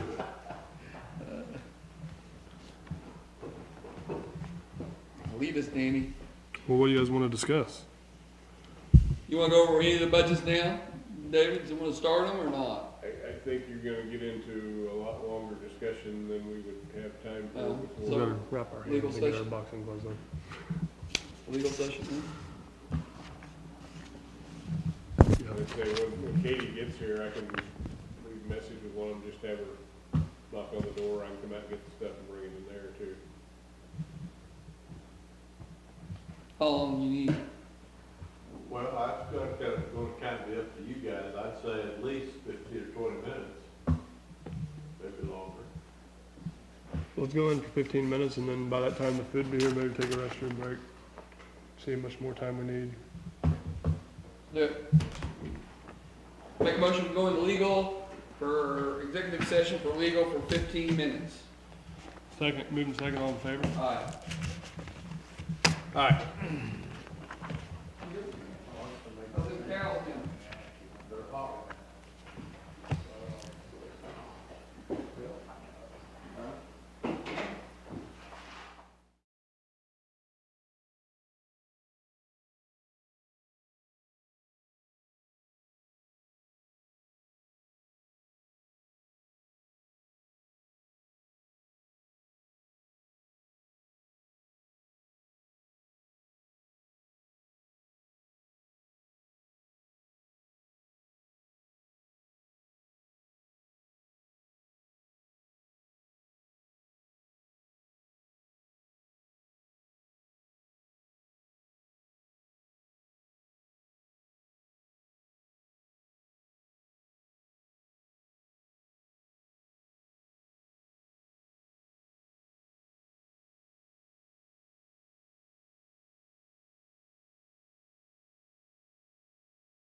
K7, the county's radio tower.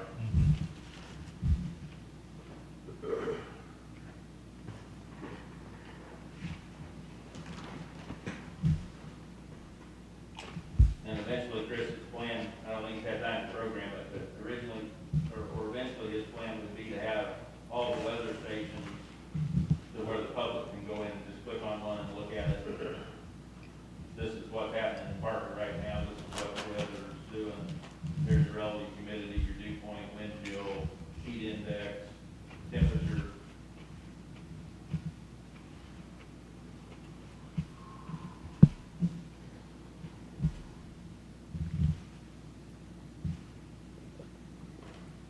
Shawnee Mission Park. We got into the reporting for the presidential declaration on all the flooding stuff. And Jack and I talked about it, and he bought half and I bought half of the stations. And figured that would give us data that we can go back to FEMA with and say, when we said we got 8.3 inches of rain right here, here's the proof.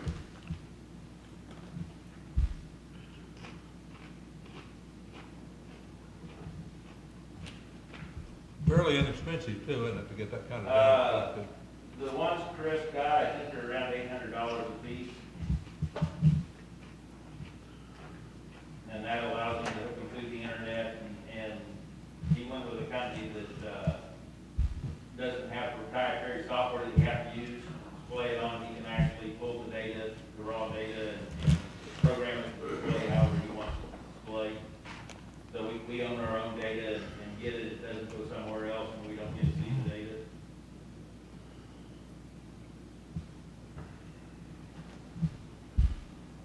When everything's set up and running, hopefully there'll be a situation where if you say, hey, what happened 3 days ago in the weather at this time, can you tell us what the winds were, how much the rain was, or something like that, if there's a need to know, we go back into our raw data and minute by minute see what it was doing.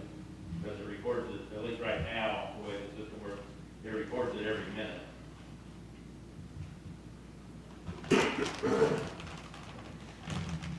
Ready? All right, are you guys ready to dive into budgets? Yes. Okay. Well, let me start with my news on budgets is a little better now than I thought it was going to be until late yesterday afternoon. After I sent some stuff out to you guys yesterday with comparisons on salaries, amounts requested, and places where you might look to make some budget cuts, I was still thinking we were going to be looking at $2.5 million or more in budget cuts to get us down to where we have to be for our lid.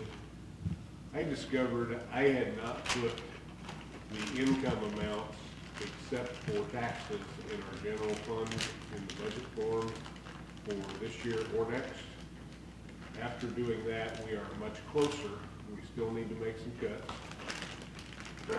But right now, our budget cap as it stands would be, our tax cap would be 13.9 million, and I'm at 15.019.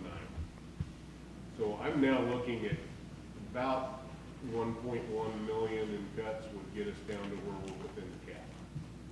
So that's a lot better shape than I thought we were going to be in. I have not plugged new numbers from the ambulance in there yet. I looked at the number I had in when I just threw one into it some time back. I put 975,000 on the contractual line, which would not all be to AMR. Some of that could be repairs in the buildings, or different, some of that's pest control and things like that too. There's some other items that come out of that, but usually that's about 5,000 a year for the other items. So with that, depending on which option you want to look at on the ambulance, I can make some adjustments there. Okay. It looked like we could actually even go down on that cost if you chose to leave everything the same but let them use higher mileage. The other thing that I have just thrown a number at the moment is employee benefits. And I truly have not worked all the way through that budget budget authority in that fund was $3,074,000. I put in $3,300,000 just to put a number in there for next year because I have not gone through all those calculations. So that would be an increase of a little over 200,000 in that one. I honestly don't know at this point if that will do it. And some of that's gonna depend on new positions. It's gonna depend on the amount of overtime and things we're paying, because every time we do that, it drives employee benefits up too. If overtime is related to COVID response, then I think we can pull money out of this spark fund that we got in to make up for that, so it doesn't hit our tax money in the budget. We are working, we've asked all the departments to get us a list of everything they've spent so far this year on the COVID response. They're supposed to have that in to me by Friday. And then by the following Friday, we want a list of everything they plan on spending from August through the end of the year, because that's the direct aid portion of the spark funding. So all of the things that we have on that, we can pull reimbursement out of that money we got for the county, so it will not affect our tax dollars that way. Doug and I met with a couple of the school superintendents, one of them wasn't able to make it, and a couple of cities were represented the other day. Because a lot of that money is going to get passed through to the cities and schools. Again, that's not going to affect our tax dollars, because we'll just show that money coming into the new fund we created and then going out to them, and it's not a tax fund.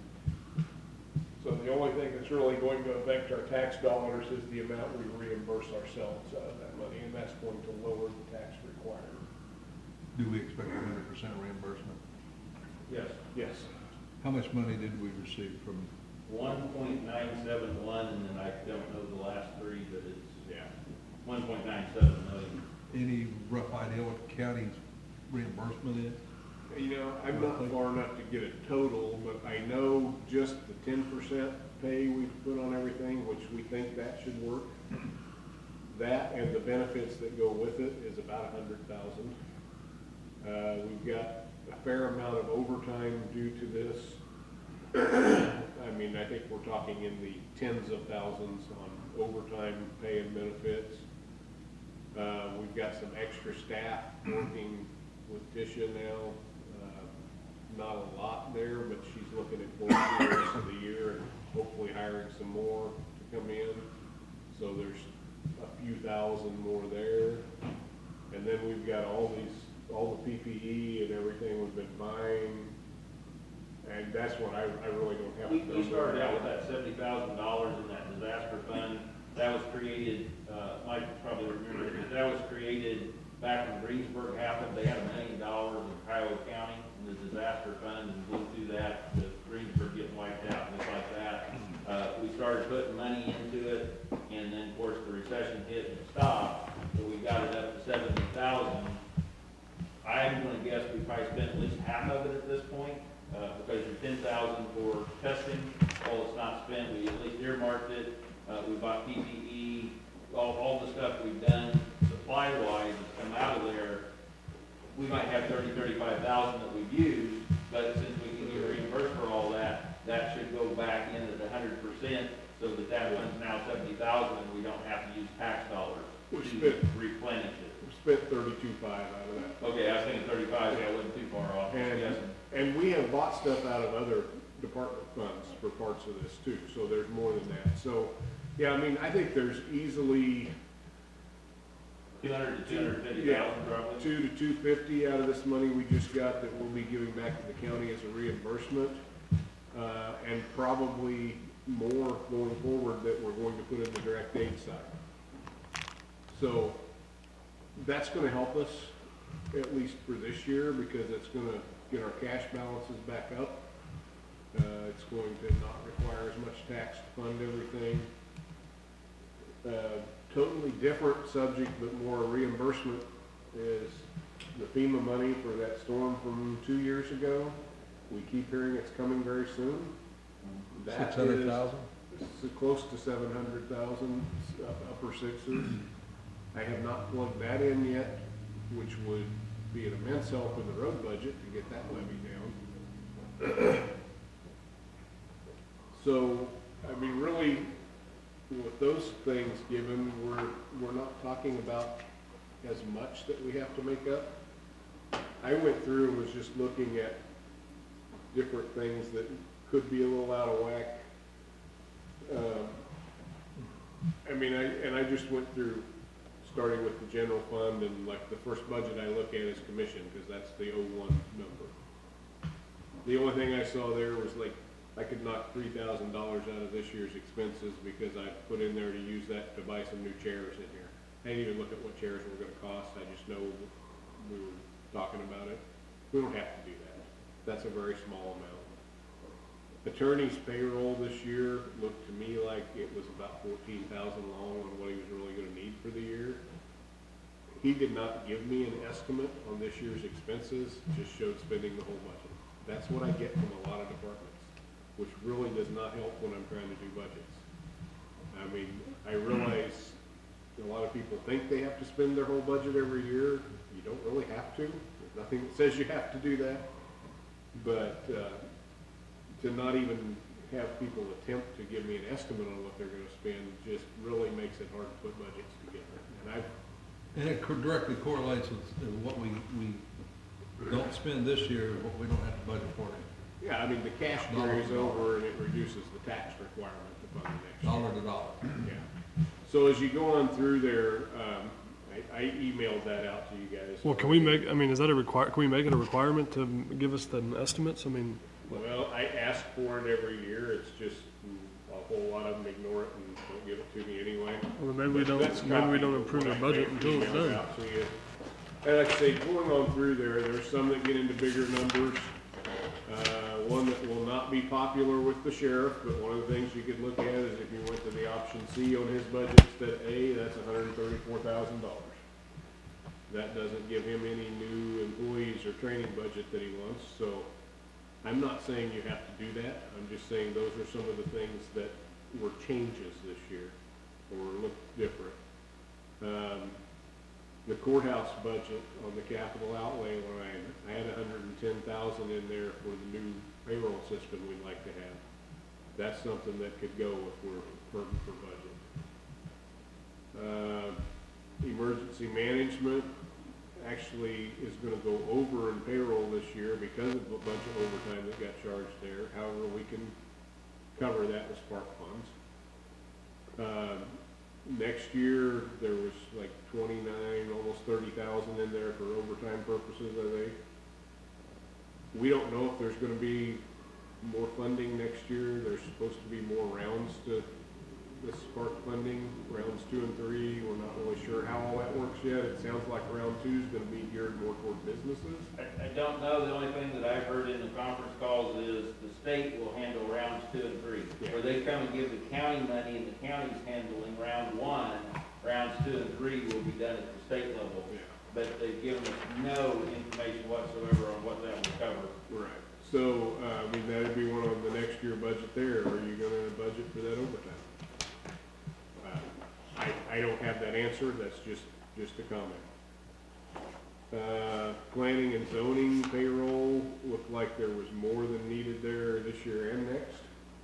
So I think we can cut a little there. Contingency capital outlay, at the moment, I'm showing cutting $500,000 out of that. That would be not putting all the money back in that we've spent out of there this year, or not all of it. It would be putting some back in. That would still give us $1.825 million in next year's budget in contingency. Windfall's the same thing. And windfall, I did the same thing with it. I knocked another $500,000 off there. That would leave us $2.5 million in windfall instead of the 3 we had in it this year. And again, that's not replacing some of what we've already spent out of it this year. Right there is your biggest places you're gonna find savings on the tax levies. To me, that's probably, we're gonna have to do some of that, I think. Maybe not all of it. It depends on where else you wanna make some changes. That's probably the last thing I put in. we know that there's $1 million there if we need it between those two funds. You guys work on where you wanna pare things down on others, and then when we get down to it, we take the balance out of those two. Because that'll get us down to where we have to be with the tax lid. Going down through that, a lot of the rest of it is not big amounts. I mean, there's, a few thousand here and there. They obviously all add up. Jack, on your road and bridge payroll on that, I'm showing that you would come up way short of having enough payroll budget in there on this year and next. So that might be something we wanna get together and look at to make sure, but I went through and put every employee in a spreadsheet and calculated it out, and and I think we're way off on that. Where's our county counselor falling? Is it under, at the county commission? Counselors, I didn't put anything on there on the counselor one to change anything. I've got the copy of the budget request with me. I based it on what we've been doing and what we think we're gonna do, but you can definitely look at it if you wanna change some things there. So on road and bridge, I actually look like we might need to add some back into payroll. The biggest other change there would be the additional gravel and some building upgrades you talked about. There's 300,000 or so in those things. Health department's kind of the same thing on payroll as I talked about with Doug's emergency management.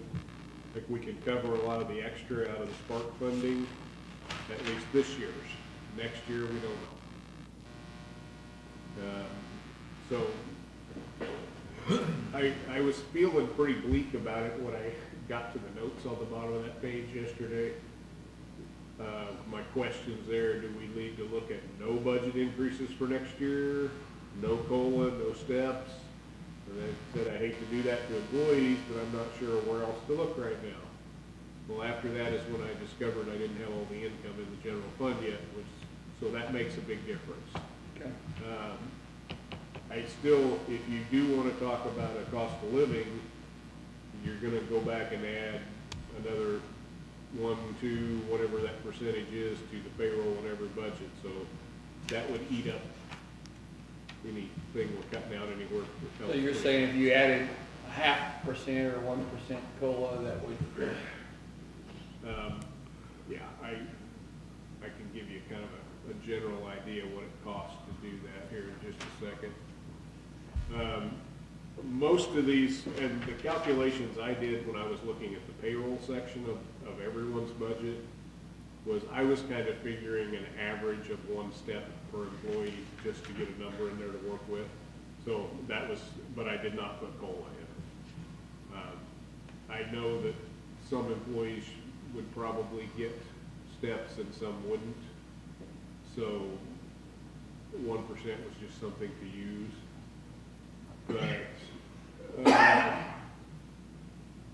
I'm looking at payroll, the payroll part of our budgets for next year.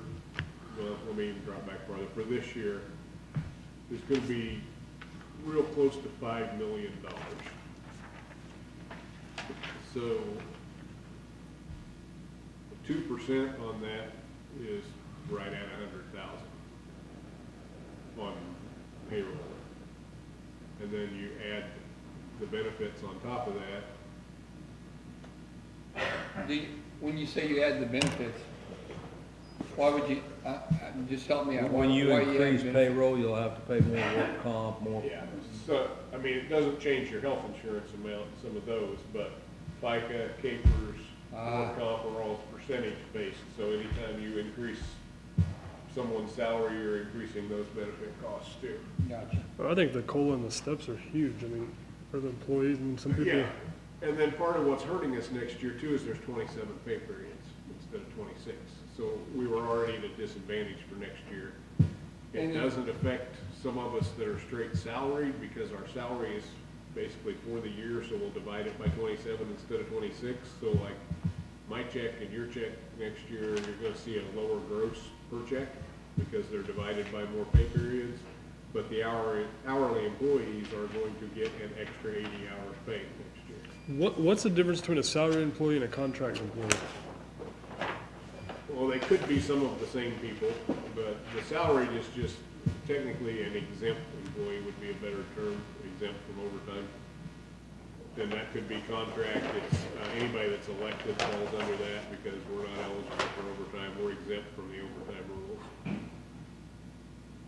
So if you look at the, like the appraiser, and you subtract, that's, you took that amount out of it for next year? On the appraiser? Where are we looking? On your page you gave me towards the bottom, says appraiser payroll negative 20,000. Out of this year. That's how much they have left over, because we don't have an appraiser? That should be going without an appraiser, and they're also short another employee right now, so yeah, that's what I calculated would actually be And what's the savings. negative 754? That's in next year's budget, it just, and that's gonna depend on how much we pay a new appraiser. Okay. That would, when you're talking $750, is probably close enough, I wouldn't change that budget for next year. I mean, I was getting down to nitpicking when I got to that point. Then one more, because we're just kind of bouncing around now. Attorney, didn't the attorney want to hire some people or something, or was I mistaken?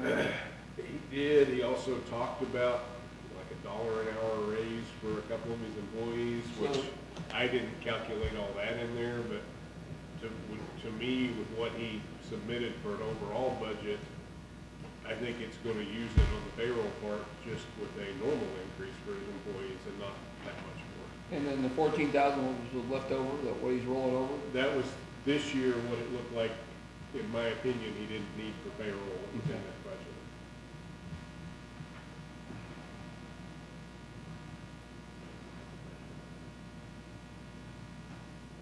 So the ones with blanks, like the register deed, the sheriff, courthouse, all those are on, they have no money left? Well, not necessarily that they don't have any left, that was just, I wasn't spotting anything right off the bat that looked like a place to make cuts. I mean, there might still be some left. I mean, there's probably gonna be some left in about every budget. Okay.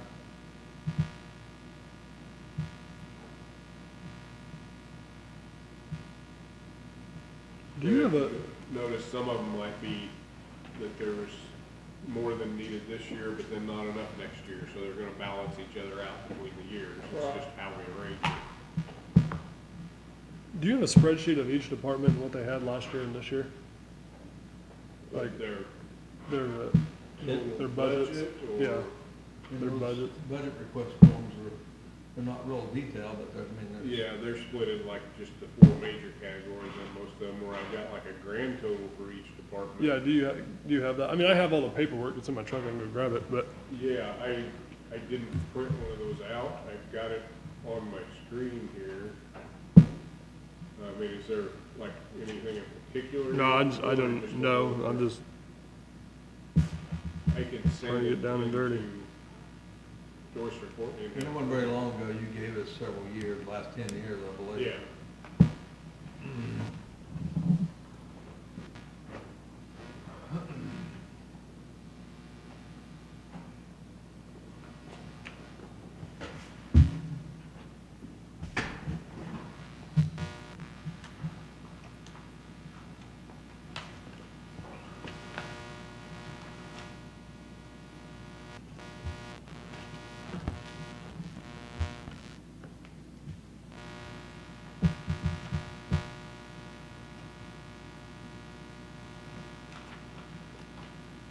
I just sent that spreadsheet over to Joyce and asked if she'd please spread some copies, to give you something to compare with.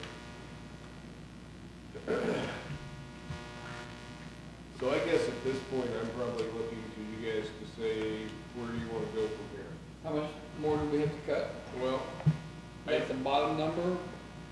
actually, I think if you made all the changes I had on that page, it's gonna be more than you need to cut. That was just a quick run Right, through right. of spotting things. Yeah, but there's a $500,000 windfall, You and a know, $500,000 contingency. I will say the first thing we always plan on cutting it every year is beat up is Jackie's section, so, Mhm. I mean, we abuse the shit out of him. We do. Take his funds, kind of like Kansas transportation, you know? Pay capers with it. But we expect more from you every year, Jack. so- Yeah. So we, David, I think I indicated it on there, but for emergency management, we've got that 7,500 budgeted Obviously, I have no intentions of spending it this year, so that can transfer into next year, reducing the tax liability, if you will. With the COVID and everything we got going on, we can't get them together, we can't train these certain members. I think we got 5 on the team, so I don't see trying to buy a trailer and all this equipment. There's 5 people and we can't even use it. I think that all could be diverted into next year. I think I mentioned that on the form I gave you, but I'm not. I think so too.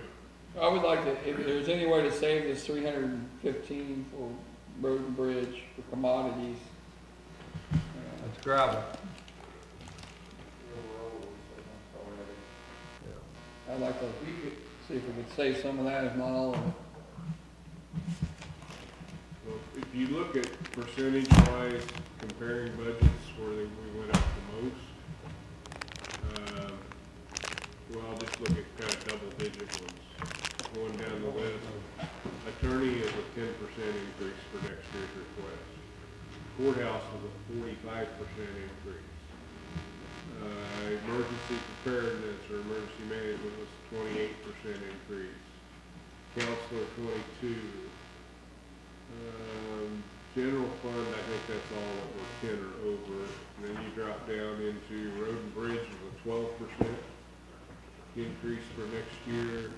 Health department was about 56% increase for next year. Now, obviously, dollar-wise, there's a big difference in 50% of health department and 12% of road department. But, you know, Jack's increase in his road and bridge is $473,000. Right. And I get if you know, and you're right, we do pick on that budget a lot. It's one of the biggest budgets we have. But, you know, maybe there's part of that you don't do all or somewhere in between. I would hate to see you cut all of that out because I think you need it. Well, I think it needed the gravel, but if you were to take that 150,000 to improve on the building, maybe we could take a small bite and just do 50,000. But I also thought we need to get together and look at the salary amounts because if I'm calculating right, we're gonna need more in your salary section for next year too. Which either has to come out of one of those lines or something gets reduced. Well, as this year, right? Because there's an issue this year. Right. Like I say, Doug's part on EM and Tish's on the salaries, at least this year's part of it, we can cover that with spark funds. So that's gonna help us. I really think we're probably down to less than $1 million we need to cut by the time you consider the spark funds, the money we're getting there. Sheriff's increase, we go with his higher projection was about 200,000. He gave us an A, B, and C proposal. Did we lose him somewhere? We'll worry about. I know he'd like to have that top number, and I'm not saying he shouldn't. When you go with the top one, the bottom one, or the one between, that's up to you guys and talk to him. If we're relying on that spark fund, I mean, is that gonna screw us up for the following year? I mean, is that? Yeah. Well, okay, here's where I'm at on it. Things like the payroll, okay, like overtime that Doug's talking about, or like extra health that Tish is talking about. If we're just talking about those things during the response to this, but with the understanding that budgets go back down to a somewhat normal level when this is over, then no, it's not gonna affect us down the road, really. It's just gonna cover what we're doing now.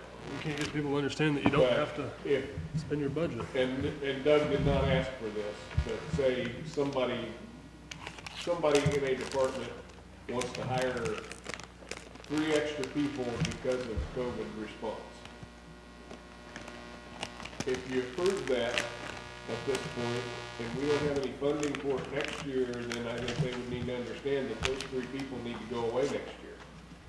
Or if you approve it for next year and then this is over, they go away before the following year. You can't just add those and keep them forever without having a tax effect on us. And there's no way of putting them in there as part-time, full-time, or. Well, you could do temporary for up to 6 months. Yeah. But then after that, if they're working full-time hours, you're gonna have to give them full-time benefits. Right. And like with Capers, they're probably gonna go back and say, they've been full-time all this time, you're gonna go back and pick it up for the time you weren't paying them before too. Because they'd like to do things like that to you. Let me throw out a thought as far as emergency management goes. Obviously, I budgeted 30,000 for overtime. Sure. In my standard budget, I think it's around 25 or 28,000, or 2,800, 2,500 that I typically budget for overtime, because if we have a storm or we have something that goes on that I need to bring my planner in, she is an hourly employee, I have to have some overtime in the budget. But at, say, 27,500 or 27,000 that I budgeted strictly for COVID response, if you would be willing to take it out of a contingency or something like that, that could be taken away with the understanding if we have it, we're gonna have to pull it from somewhere else. We may not have it, we may have it, but again, we may get reimbursed at 100% like we are this year. Unfortunately, they're not telling us if there's gonna be any monies to county governments to help us through COVID next year, but they're estimating 18 to 24 months maybe before we're done. So if we knew what they were going to let us do for 2021, and we could just budget for us, just as people need to bring on for COVID, all the things that we're talking about and doing, we could just budget for out of the grant monies coming in and be done with it. But they're telling us in this 1.97 million, we gotta have it spent by December 30th. Sure. Between ourselves, city government, school districts, businesses, if it extends that far, it's all gotta be done, and then there's no information for next year. Yeah. Well, and Is it gotta be done when you say that, you mean the money's gotta be obligated or spent? Gotta be spent, as I Spent is the understand way it, we're looking at it. That's the way, exactly what happened to, Area on Aging. And they actually got it extended though. With the information we've been given to this point, it's gotta be spent. Now, could that change? Sure. But Why'd you look at me like that? they've been looking at the project, I know.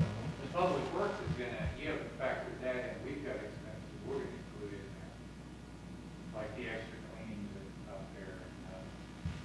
Right, that'll all go in and stuff we've already done as reimbursement, so it gets sent to the state, this committee, they'll look at it and say, yes, we believe that the hours and the supplies you spent to clean things that you wouldn't have been doing otherwise, the overtime to respond to it, they'll look at it and say, okay, yes, we agree with all these things, but those two don't count.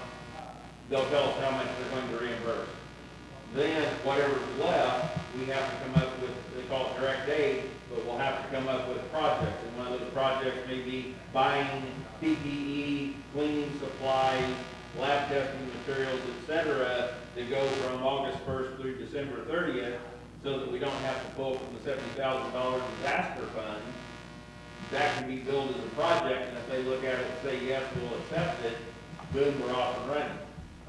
The staff petition need can be a direct aid project, and as long as they accept it, that will be paid for through December 30th. It's just what do you do for next year if that need is still there? I think you address it next year. If we can agree that these expenses need to be come out of the windfall or the contingency budget, which is, to me, that's what that's for. We run into something completely unexpected, we have some funding there, and then next year, during budget cycle, it's addressed then. Whether you need to continue, whether might be a 4-year project by then, it might be over with, we don't know. But I don't think you budget for it wholly right now, and I mean, we just don't know enough about it, so. And the difficulty for me, I won't try to speak for Tisher and other people, but the difficulty for me is, I know it's likely going to be an expense, and I need to make you aware of that, so I put it in my budget, but is that the best place for it? And I don't know the answer to that question. Because we have to identify, we're going to need this to respond to COVID, how do we pay for it? And if it's out of the contingency fund, if it has to be spent, as long as you're good with it, boom, it works. And quite frankly, there may be a second round of funding that reimburses the county for all that, hopefully.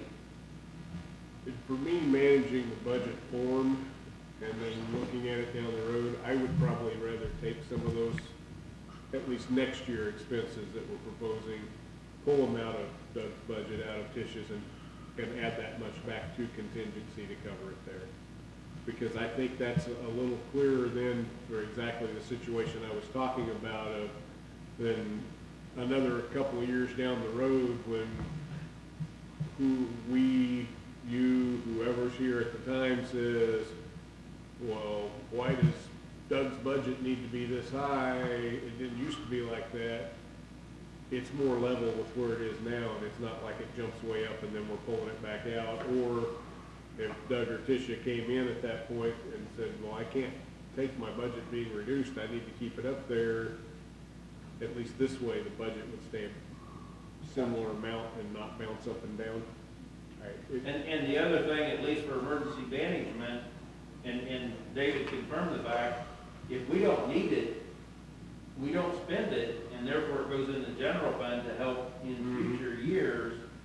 We just don't, well, I had this in the budget, if I don't spend all of it, you won't give it to me next year, so I gotta spend it. We don't do that, we don't take that approach. So it comes in as cash on hand in the general fund at the end of the year if we didn't spend something. I was looking clear back in the middle of May, we had already spent $24,000 on COVID expenses, not counting any payroll items. This was masks, various PPE and cleaning supplies that we bought. So that's all reimbursable. So yeah, I still gotta plug a lot of those numbers in, but I'm still waiting on some departments to get me some of that information too. So it's, all of these reports are due at the same time as budgets and the same time as election, and it's just, it's a nightmare trying to keep up with all of it right now. That's why I was in here yesterday working, and that's when I discovered I didn't have those income items in yet. And typically I probably would have caught that 2 or 3 weeks ago looking at the budget. I don't know if you would consider hiring an outside company to assist. I know there's 4 or 5 of them available that have been working with the other counties in Kansas. They can bill up to 5% for administration of this spark money. You mentioned maybe Jessica. I don't know, maybe we could reach out to her. I don't know what her status is, but maybe we could hire her to work a few more hours to help. But it's gonna be very difficult for David and I to try to keep up with this spark stuff because of the state's mandated deadlines at this point, and be able to do everything else that we're trying to get done as well. I mentioned that to him this morning. I forgot to bring it up in the regular meeting, but it's going to be very taxing on us because that first report has to be sent back by August 15th. And then along with that report goes in August 15th. We don't know how long it's going to take after that before they approve or not approve some of the items in it. Yet our budgets have got to be done before that, so we've got to make our mind up. Or are we going to take the approach that we think the things we turn in are going to get approved and we're going to get that money? I mean, to me, that's probably the best thing at this point. And I mean, we're going to look at everything that goes in, and I don't think we're not planning on turning anything in that we think is questionable, but the state committee may see that different than we do. So there could still be some things of later this year we get down and say, hey, we know we put that in, but you're going to have to cut back $3,000 by the end of this year because we didn't get all that funding. Jackie, when you put your thing into earlier this year for the gravel, what was that? For the floods, or what was it? Yeah, for storm damage. Where are we at on that? They told us they expect it to be done in August, or this month by the 31st, and that we should get a check by August, September at the latest. So on that amount, did we have a set amount that we were asking for? We We had submitted about 724,000, I think. in that range, and it was like an 85%. Yeah, range. 75, 25, but then the state normally kicks in 10%, making it 85, 15. So where would that put us with that added in, or did you already add that in? I have not put it in. I mean, I've been kind of holding it out there, knowing it was coming. You're going to knock 600 and some thousand off just with that income. That's We've going to been cover sending it. inquiries to the guy doing it, and he keeps saying, I'm getting close, it'll be done. That was the last he told us. So we could go ahead and use the hell out of you this They're a year behind. But, yeah, we were expecting this money a year ago. Yeah, they're a year, when they came in to talk to us, they said, oh, last July, we're still on last July's stuff. That's why Right. they were a year behind when we started the process. And not all counties and not all communities qualified for that either, but I know the ones that have qualified for it have been standing on their toes waiting for some funding. Lane, $100 and some thousand worth of damages, you know, and their community qualified, so they were able to get some out of Franklin County. But anyway, okay, Dave, we've been talking about to try and get down within the capped amount. What would it be to get it down without any increase to our mill levy? What is the capped amount versus where we're at Okay, now? the cap is based on tax dollars, not mill levy. So, No, right now, we are, back to the right screen.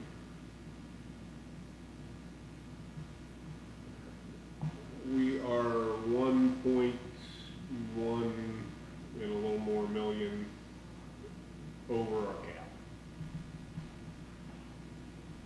If we get that 600 and some thousand in for road, if we have 250,000 in reimbursement for this year from Spark,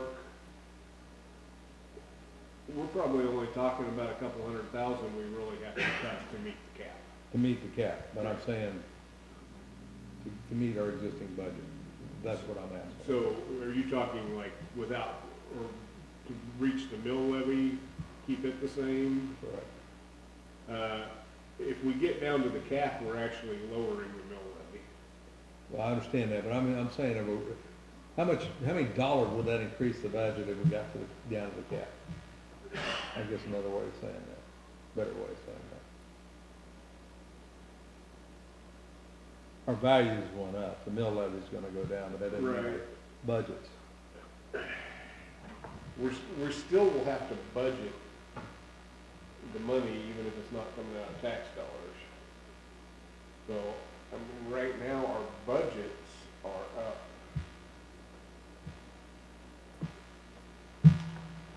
We're up $1.3 million from last year's budget without throwing benefit or ambulance in. The ambulance could be a decrease depending on what option we take. Benefits, I think, is gonna go up. So without even considering a cap, when I get employee benefits up to where I think it's gonna be, we're probably close to $1.6 million increase in budget over last year.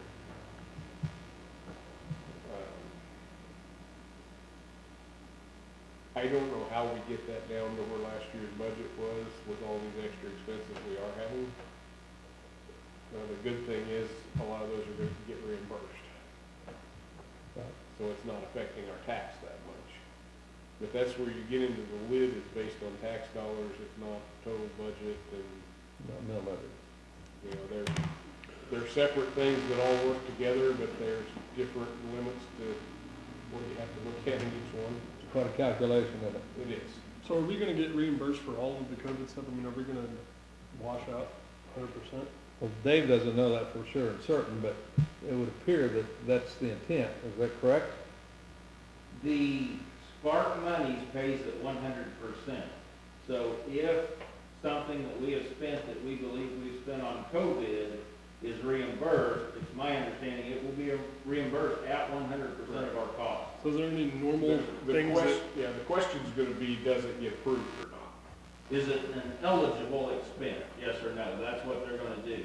If it's eligible, if we spend $100, we get $100 back. Whereas the FEMA grant, which there's an open presidential declaration right now that we could apply for to get reimbursement for all this stuff, but it's 75 cents on the dollar, and the Spark is 100%. So to me, it makes more sense to apply for the Spark reimbursement and get it all back than it does to try to get 75% of it back, if that makes sense. We have two different opportunities to get reimbursed for this. We can only use one of those opportunities And to me, it makes more sense to use the 100% reimbursement over the 75%. So have we applied for both of them now? You can't. Oh, you can't? Okay. No. So, last year's budget was, what was the budget last year? Well, the ones I've got on this comparison sheet are kind of a little misleading. Well, let me look at the actual budget form, because I don't really put everything on that comparison sheet, some of the non-tax levy funds. Last year, and actually, I'll have to bring up a couple of pages because. I'm glad we got a lot of time left.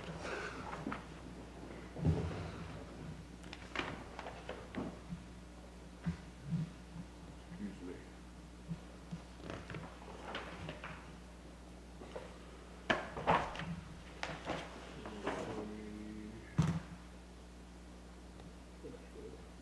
And this is all without considering a COLA or a step?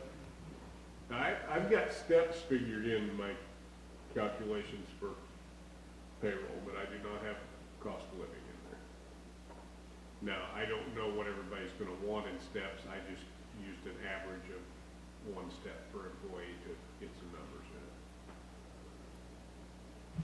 So, the budget forms, once we bring them all together, it comes out in one big form, but it's actually separate. There's a county and then there's special district, and fire falls under the special district. So last year, the county budget portion was $34,453,000. And then you add fire to that, and fire was 634,000. So between the two of them, last year, we were looking at right at 14 million was the budget, total budget amount. Where we're at so far this year,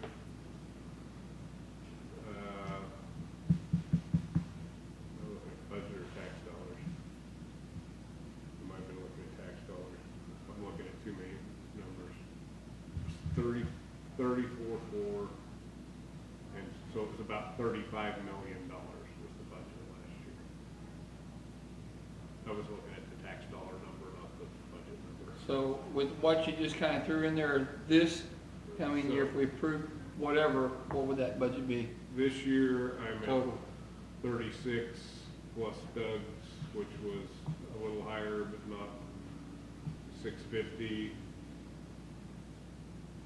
So 36.024.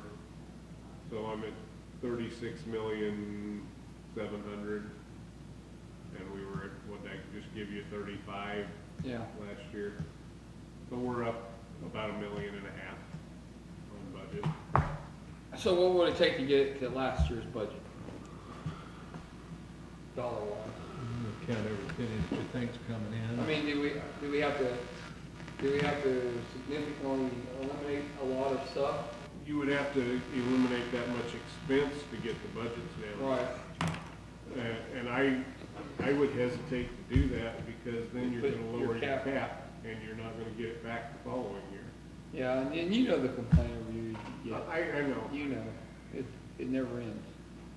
but We say we lower our mill levy because it comes out kind of that way, but our taxes still go up. it's because their value went up. Yeah, I know exactly. If they wouldn't sell their house for value, the county was selling it, but that's the point too. But I think it would be a bad long-term decision for the county to lower that down to where our cap goes down. Now, that type of cap may change in another year, because that bill went through this year and then got vetoed, and I'm May sure it come back will be up again. reintroduced next year, or something similar will. Yeah.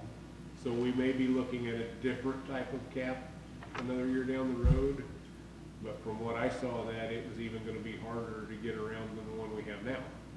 Mm.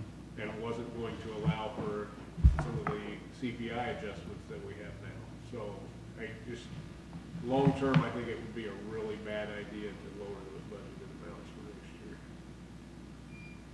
So I would rather not see a step increase versus just a small COLA increase.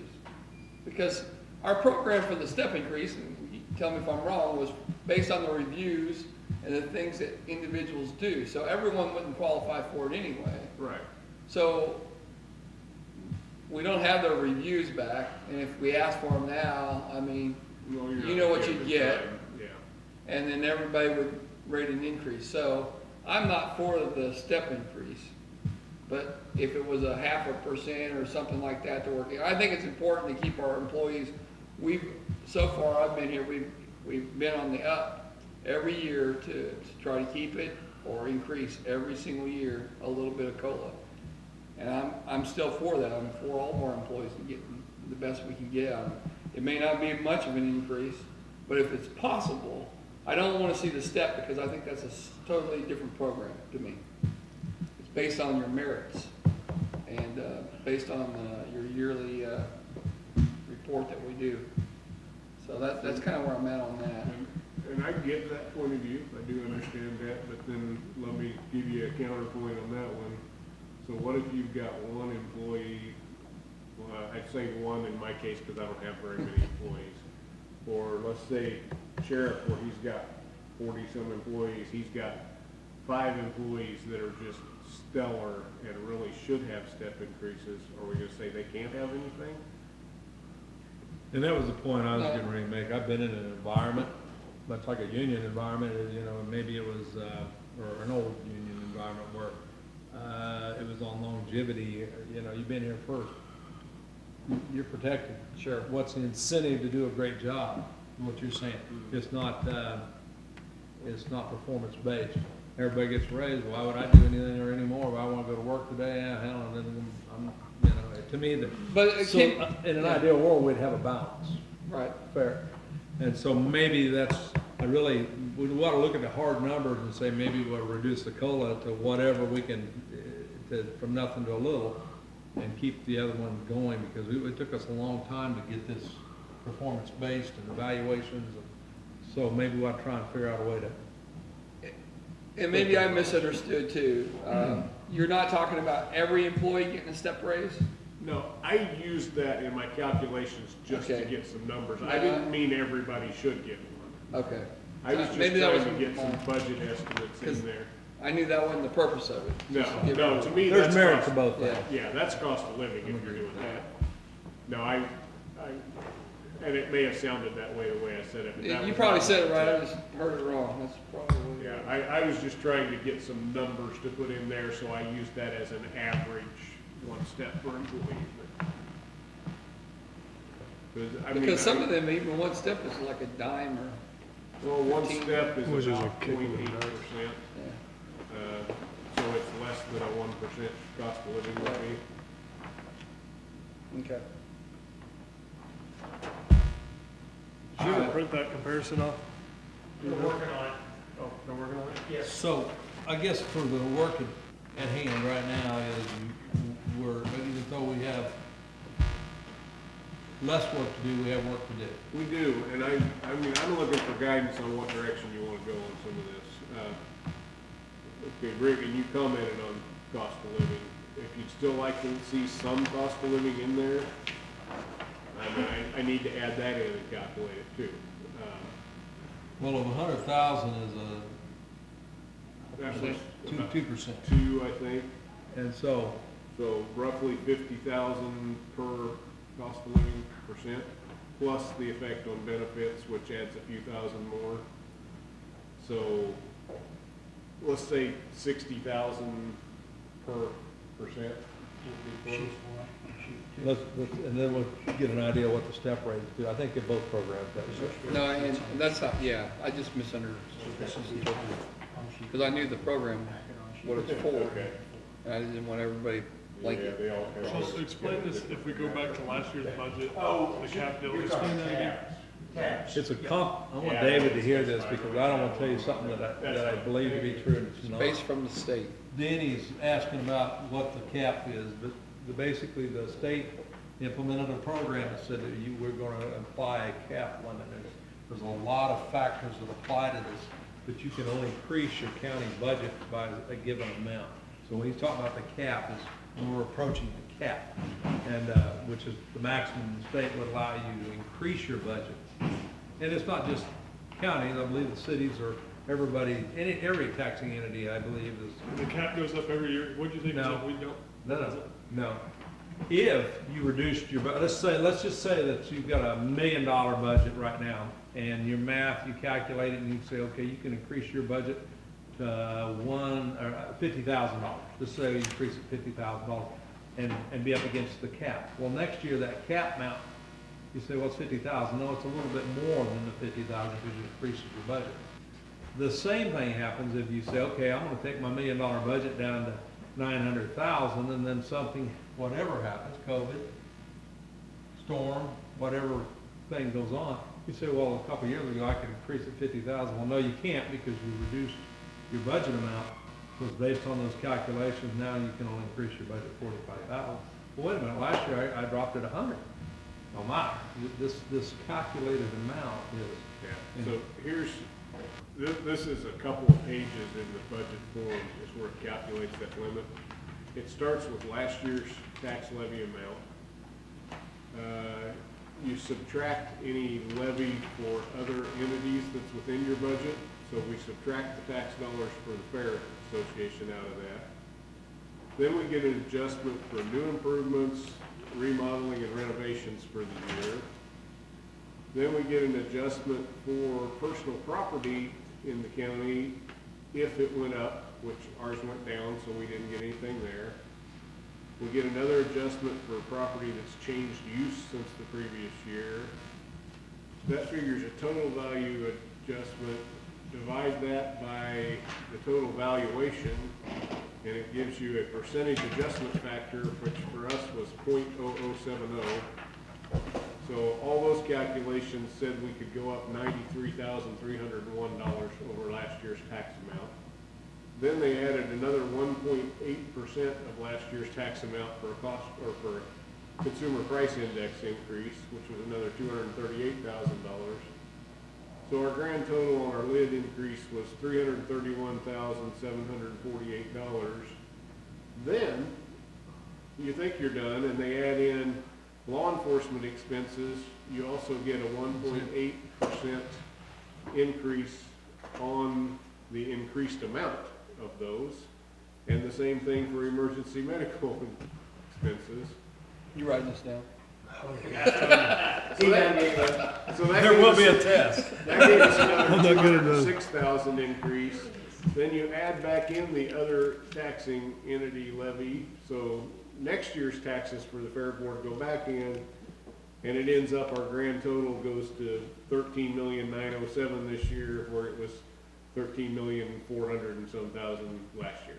And so if you want to go over the budget, over the, what were we talking about? Cap. Over the Cap, it has to go out for public vote, Then it's gotta correct? go to an election that would have to be done by mail in the middle of September, and barely gives you time to get it back in and counted before you're doing tax So roll.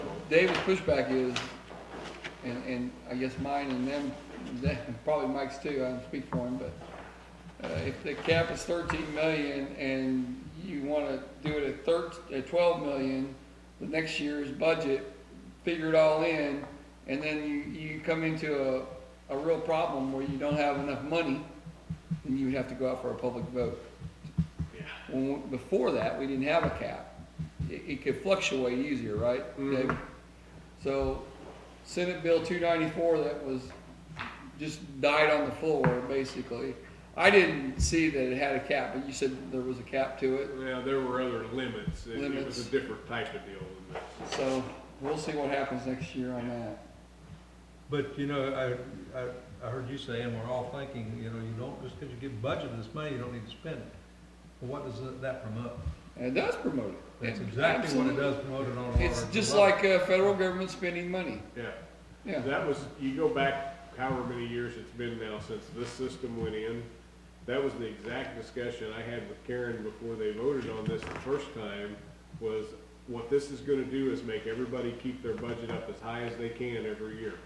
Because everybody's gonna be scared about next year. Right, and that's exactly what it's done. We could have lowered our budget more over the years if we weren't worried about losing our taxing authority. Well, and that is true. However, I want to say this because, we can say, well, due to good management, physical management, responsibility, but we got some windfall money, and we did not just say, okay, we're gonna take that and just increase it. These monies have taken us out of any debt component we have. Right.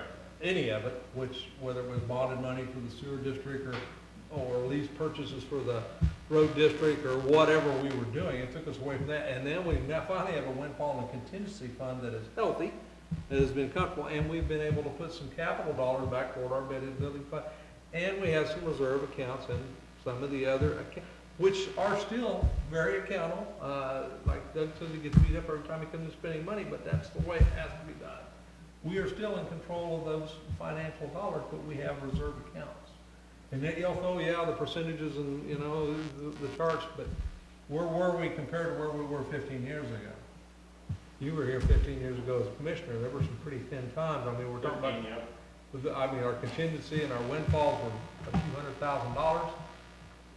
We spent over $500,000 on our jail, and I think we were down around $250,000 in contingency. And we tried to put $50,000 back into it, knowing we couldn't put the $500,000 that was spent, and got a lot of complaints from a group of individuals because we were just trying to budget a little bit to go back in, slowly building it back up over time. Anyway, we're digressing on the budget tangents, but there's been an evolution, but I think that those numbers and yeah, there's been increases. But a little bit of it's been set up for that because, okay, let's say, like Dave just suggested, I don't know that I would try and get that to that point on the fear of, well, one, it's gonna reduce your cap, but what are you compromising to get it to there? And that's sad, but factual. But, I'm very concerned about taking $315,000 out of Jack's contingency. His rock budget, consumable budgets. Was last year, we're sitting here now, nice, dry into a drought and this and that, but we were $1 million into rock last year. That's where that cadence money is coming from, was rock expenses. Yeah, but now, how much doomsday do you want to play? Because how long is the federal government going to be able to keep working into those same parameters and keep giving us spark money and disaster relief and all this and that? Till the election. Well, and exactly, and then where's them dollars going to come from? Right. From another They're tax, gonna from go the, away. yeah. Okay, well, here's something else. I know, Mike, you asked about getting the budget down. I was curious. Well, here's something to consider on that too. And again, to me, this is easily explainable. However, if you get somebody that just wants to argue that you're increasing the budget, yes, you are. But the capital improvement construction account, in this current year's budget, I had 12.8 million in there, thinking we would do a bunch of that project this year. Now, it doesn't look like that's gonna happen. So in next year's, I kept that close. I've got 12.9 million in next year's. But I'm now, when I did these estimates, we're saying we're just gonna spend 5.1 this year instead of 12.8. So now I'm thinking we're probably not gonna spend 5.1 this year. I don't think we're gonna get that far. I might need to increase that one more for next year and show less expense this year, more next year, just to get it up where we have the spending authority. Or if you wanted to strictly get it down to where the budget numbers were lower, I could lower that one next year. It's a non-tax fund, and if we need to spend more, we can amend the budget and go on up and do it because we already have the money anyway. Those are just number games you can play. And if somebody really wants to complain that we raised the budget, I could take 4 million out of that budget next year and say, there you go, we lowered it 3 million. It's not realistic. Yeah. But if it's strictly numbers somebody wants to look at, we can change that and make it look that way. but it doesn't do anybody good. So, I agree. I agree. But a lot of that is the same money over and over. So that 12.8 that was in there this year is some of the same money that's the 12.9 that's in there this year. We just didn't spend it yet, so it's gotta go back into budget this year. And I think it's hard to get that through to people at times, or it's hard to get people to agree that they do understand that, because some people just want to say that you're raising budget and don't want to listen to anything else. And I don't know how you get around that. You're gonna have that. People that don't agree are going to argue those points. Agreed.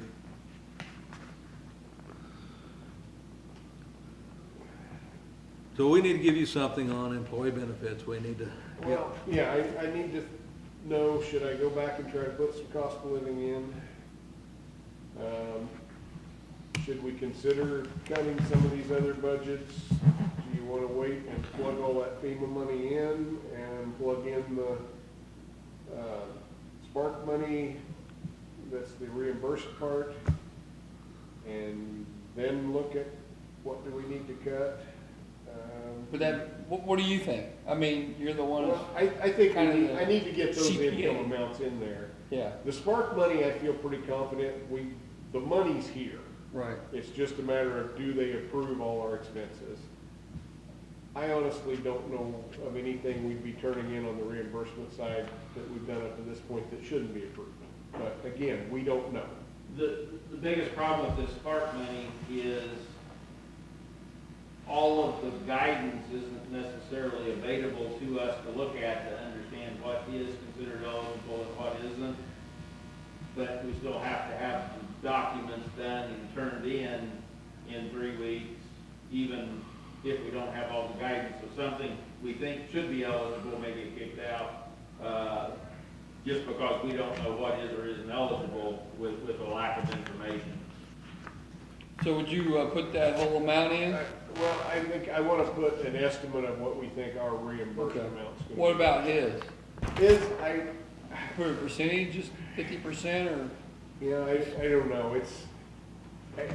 It bothers me that we've been waiting this long and they keep saying it's about here, but we haven't seen anything yet. Well, they are working on it, I know that, because Yeah. we're getting questions all the time. They're pretty close to finishing it. They told me up front they were a year behind. Can we really rely on all that though? And I don't remember ever having to wait that long on FEMA reimbursement before, but it always did come through. If we thought we were gonna get it. Well, they're doing detailed stuff. Every Yeah. single rock ticket's being evaluated, every one, and there were stacks up that high we gave them. So, But I think we need to get it in there because that's gonna get us a better estimate on our income and where we're gonna be on cash carryover. I can plug those numbers in. I can get a little closer to what we think our reimbursed part of Spark's gonna be and plug that in. So probably my biggest questions today would be, what do you think you wanna do about cost of living? And do you have an idea what option on annual service you're leaning toward? The ambulance question is gonna be relative to the rest for me. Now, can I ask you what kind of dollars we were looking at for the step increases if we continue that program? Understanding that it takes about Yeah, I can. 60,000 to fund 1%. A step, roughly 40,000 in payroll plus benefits. So we'll call it 40 to 50. So 40 to 50 per step and well, what probably the, close to 60 for 1% cost of living. I'm gonna change. I'm gonna It's go probably fair to make a assume motion the that average commissioners step be increase hourly is too. Given is a 1, sometimes it's 2, sometimes it's 9. 0. So, all right, so, we talked about this, let's get down to the nitty gritty. The COLA and the STEP, $40,000 to $50,000 to continue the STEP program. And to me, that's probably as important to me as the COLA is. The COLA is $50,000 to $60,000 to do 1%. What if we did a 0.5%? Just plug a 0.5% in. We say we're making an effort, which we are. I mean, we obviously can't do 2, and we've done 0 before. I think it's important that we keep things performance-based. I want people to have an incentive to do a good job. I want you to be able to have that as managers, to have tools to say, hey, you're doing me a great job. I can get you a step or two. Right. You know how it works. It's been working, and I think that we've seen some benefit from that. I think, Jack, you're seeing people that are more interested in being more diverse and having a CDL or more certifications or more ability to run different pieces of equipment. And, you know, I just think that, to me, that's an imperative thing for human nature. I've always liked the program, I think it works well. I think it'd do as much as I it don't can think for it the works place. as well as it could, because I think people just, You gotta be honest on the Yeah. evaluations and fair. it's tough, if you're gonna be the boss, and if they don't cut it, they don't cut it. Sometimes I don't think we do it. I think we're better than we were, but I think there's Yes. room to improve. Yeah. Agreed. So I agree with the STEP program, and I would try to make an effort to give them something for COLA. I think our employees deserve it. I don't think they're underpaid. I think every year they're progressing. Since I've been here, we have, and I'd like to see it stay that way. So I would be, instead of 0, plug in 0.5% and let's see what happens. I'd support that, as well as the steps increases. Okay, so I can calculate, Danny, you support those Oh, programs? yeah, I'm 100% for those that earn more if possible. They're the ones doing the work. well, and something like a COLA, that's a quick change if you want to see the difference that'll make.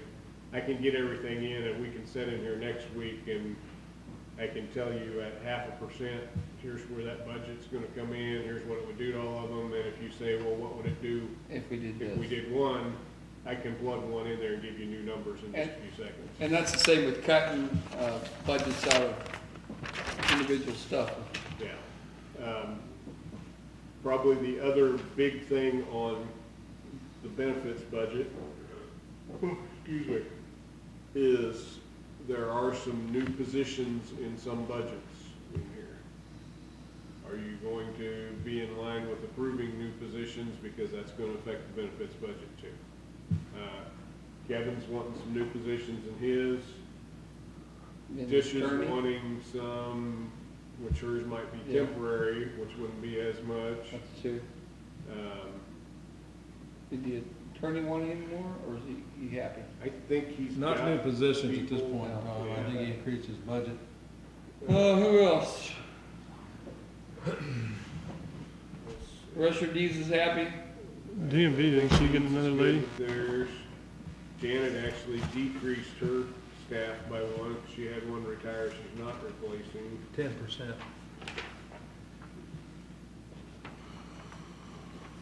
The or the, Rick? You don't mind, make sure I get that back. I'm trying to keep all that together. Budgets. the appraisal's office, or not the, So I guess a couple things, at least on our priority list, is determine how we're gonna manage overtime and COVID-related things, or we're gonna do that out of the contingency. That is my opinion, and we manage those things out of a contingency budget. To me, this is, we don't know how long or how short, and we can fund that, and rather than to do it individually, I think, is everybody on board with that? Fine. Go ahead. And I like that idea better too, and that's gonna mean, like, I'm gonna take some of that overtime out of. 27,500. And I'm gonna take some out of Tish's, but I'm gonna put that in contingency. But I think it's easier to manage the budget that way. All right, and then you had a couple things that we could roll over to $7,500 Right. for that, but you picked up on those days. Kevin? We already had minute discussions with the attorney about you can staff and fund as you see fit. But you have to give us 3 options, and I want to tell you right now, I've always appreciated your attitude about working with the commissioners the way you have.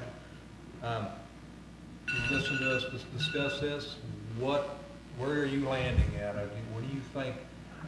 Well, in my option A, or Schedule A, I asked for 3 new positions, and that would go to our communications division.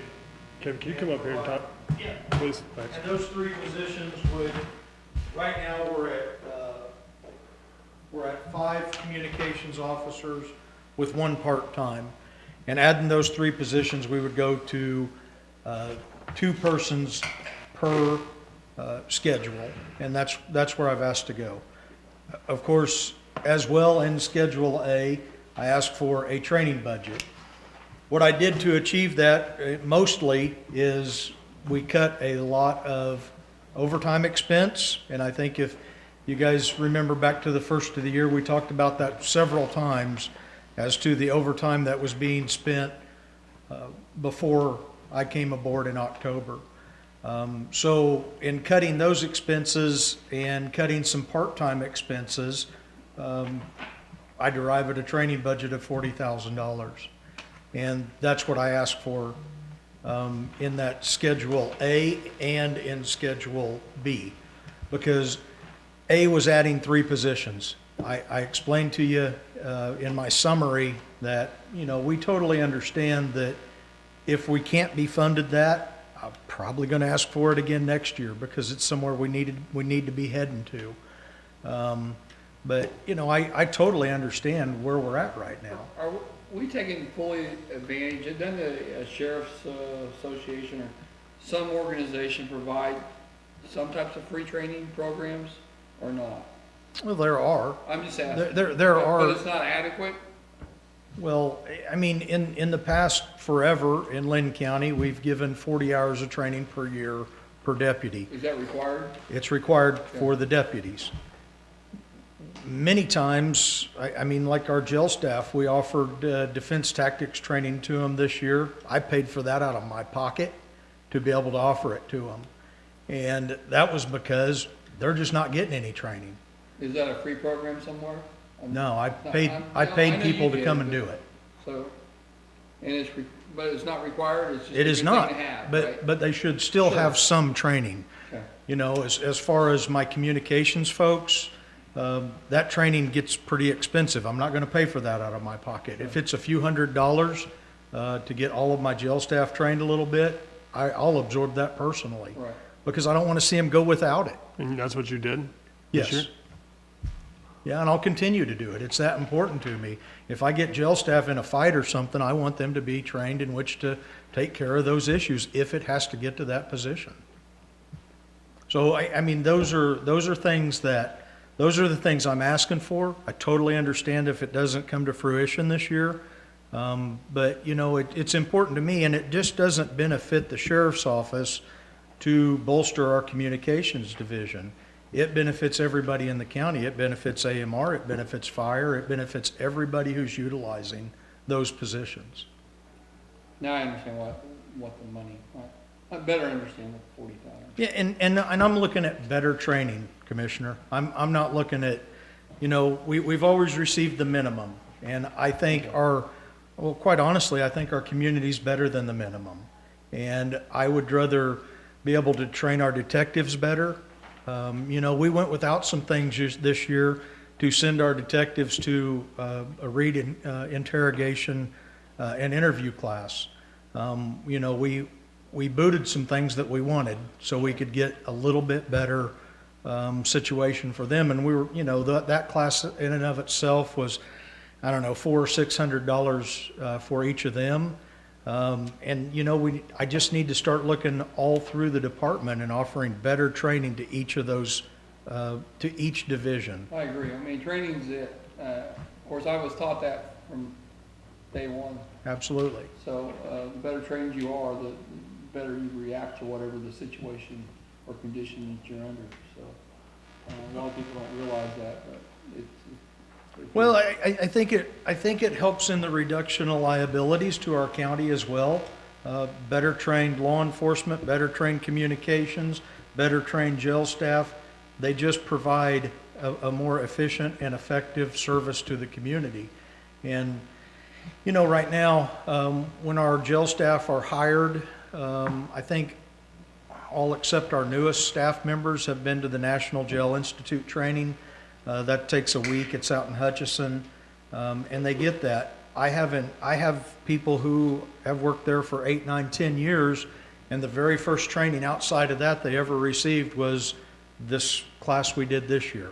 And, everybody was very thankful for that and stuff, but you know, we should be doing better. We need to be doing better in those situations, because we're fortunate that the people who are out working the street have to have 40 hours of training. There is no other required training mechanism for communications or jail or even our front office folks. Therefore, they get little to none. Right. And that's what I'm trying to achieve. I always thought, you know, for the military, for the Marine Corps, it was always, if it wasn't, you couldn't send everybody to all these trainings, but if you were the one that was doing really well, throughout your career, you're the one that actually got first dibs on it. And I Right. think it's a good reward for anyone to. I And agree. sometimes you need to kick the ones in the butt that aren't holding their end up and make them go. I agree, and I have one of the deputies this year who will, hopefully by the end of the year, if COVID doesn't take it out of perspective, he's been to, like for our taser operations, he's an instructor in taser, and hopefully later this year, we're going to send him to some other training that will make him a master instructor. We'll be able to utilize him not only to train our department, but work with other municipalities or other counties as well to do that. And we would kind of, at some point, we would like to be an agency who is able to reach out to another agency and assist them in their training mechanisms. And hopefully you just don't train them to move north, right? Right, we don't want to do that. Kevin, I know you get, I mean, there's a lot of stuff that you have in your budget, like dispatch, you do every city, and then like your SRO program.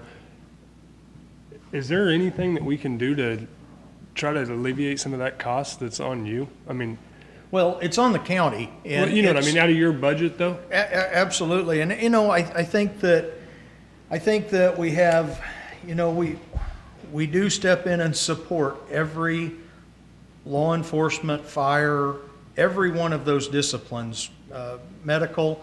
We support all of those through communications, and you know, I think that we have a good system now, and I just want to take our good system and keep building on that to make it a little bit better.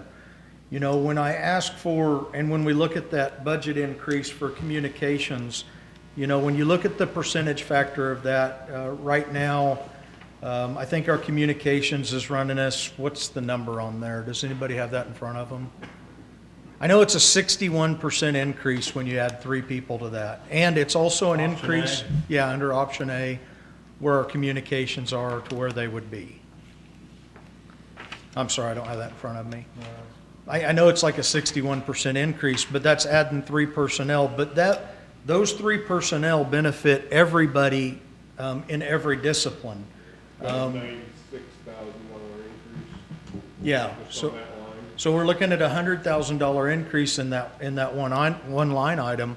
But if we go through that and we look at other things that I have attempted to decrease to get there, and I know it's still an increase in budget overall, and I know that affects us, and I know funding right now, it's a rough time to be asking for that.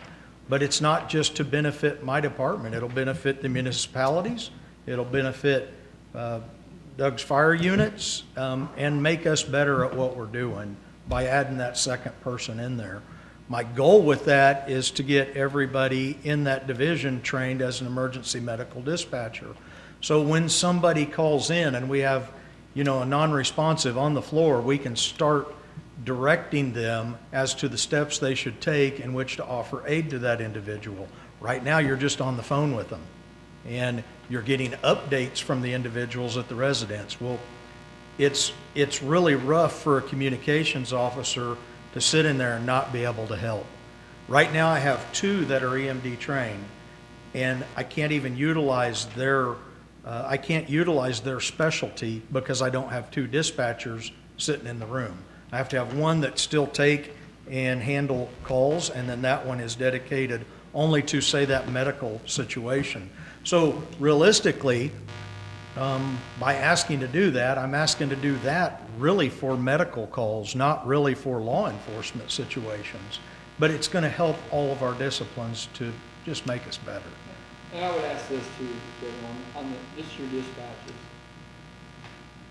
will they really have enough to do at night or some part, one of those shifts? Is it necessary to have them 24/7, two dispatchers going? And I'm not saying I know the answer, I'm asking you. Yeah, I think it depends on, Commissioner, a lot of that depends on what's going on. We can have a Thursday afternoon where everything's quiet and nothing's really occurring, and then all of a sudden, we tone out 3 firehouses and 2 ambulances. So now that single, the single communication officer who's sitting there at the helm, all of a sudden has 15 or 20 units under their control. The problematic part of it is it's not like staff, and I'm not picking on David, but I'm picking on David. David knows throughout the week exactly what his people are going to be doing and probably the day they're doing it on. What I can't staff for is, when is the next emergency going to happen? When are we going to ring the tones for, 2 or 3 or 4 of Doug's departments to go out and maybe have 10 or 12 or 15 fire units out? There's no way to guess that. But if you had a second person and those shifts were going where, one person can handle it, what would the other person do? Well, Do you have other? when it comes things? to like right now in communications, we're going to a paperless society. We're getting everything put in our RMS system. And that, right now, I have the supervisor of communications. That's primarily her function, is to get us there.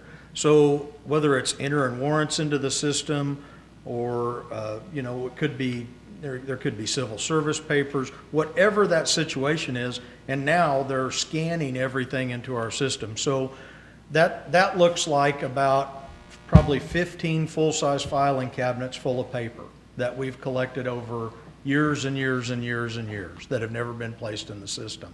So right now, her entire project is bringing us to that more paperless society, because all of that data should be in our system and it should be held, and we really don't have to have all of that stuff anymore, all of those filing cabinets full of old papers. We have retention times that we have to keep stuff. Most stuff we have to keep for 5 years. If it's in our RMS system, it's always there. It's going to be there. We pay for servers in which to keep that in and hold it in. Do I have plenty of stuff for them to be doing? Absolutely. It's not that they're going to be sitting around with their feet on the desk, because there's plenty of things to be doing otherwise. Probably 50% of the time is pushing the button and talking on the radio, and that's what folks hear at home. But what people don't realize, is that our office, on a routine day, takes in over 500 telephone calls. So people aren't hearing that at home on their scanners. They don't have an understanding that those 500 telephone calls per day are coming in, whatever they're for. It could be for, people checking to see if there's a burn ban, people registering for the burn ban. It could be, folks calling in to talk about somebody who's in the jail. But there's a load of calls every day that occur. And those quite frankly, occur 24/7. They don't stop just because it's the night shift. Some people are up at 3 in the morning. They know we're awake. They're going to call. And there's plenty of stuff to be doing. Could there be some downtime? Absolutely there could be, but we can't guess when the tones are going to drop. No, I understand that. Do we provide each city with an amount of money each year, a check? Do we provide them with, what is that? That's for infrastructure. Yeah, we take what 1 mil of our income is and divide it up to the cities based on their population. We've been doing that for the last several years since that pipeline money started coming in. I know they're all counting on that next year, because a lot of them called when they were doing their budgets, hey, are we still gonna get that? And I said, well, I haven't seen any change. But there's nothing that says we have to do that. I know we didn't do it when I first got here, and Dennis Arnold was a big advocate of it, and we did implement it. And I'm telling you that I've never seen cities were more appreciative of it. It's like little places like Blue Mound and smaller tennis cities were, but all of them's really done well with that. So I wouldn't want to pull that money if we didn't have to. That's been a worthy program. Yeah. A mill in smaller communities such as Blue Mountain, Prescott, or Parker, they may have to increase their mill levy 30 Yeah. to compensate for what we could do in one. And so they took this windfall amount of money, we did, and we divided it between them.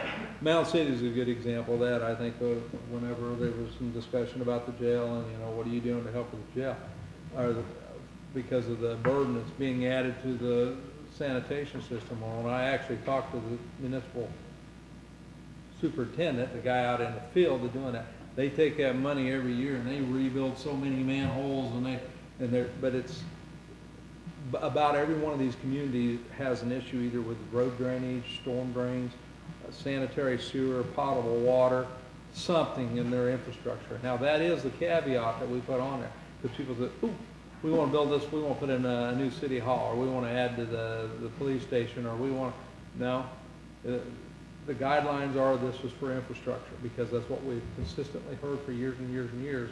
The infrastructure's decaying, and we can't get the funding and the things we need to make that go back together. Would it be out of the ordinary to ask, say for instance, and this might be a federal thing, we can't, but for like, because I know Pleasant's right on a highway, they write all kinds of tickets. Would it be out of the ordinary for them to ask them to put $1 per ticket they write towards Kevin's communication or Kevin's, Think of it this way, I would say, think of it this way.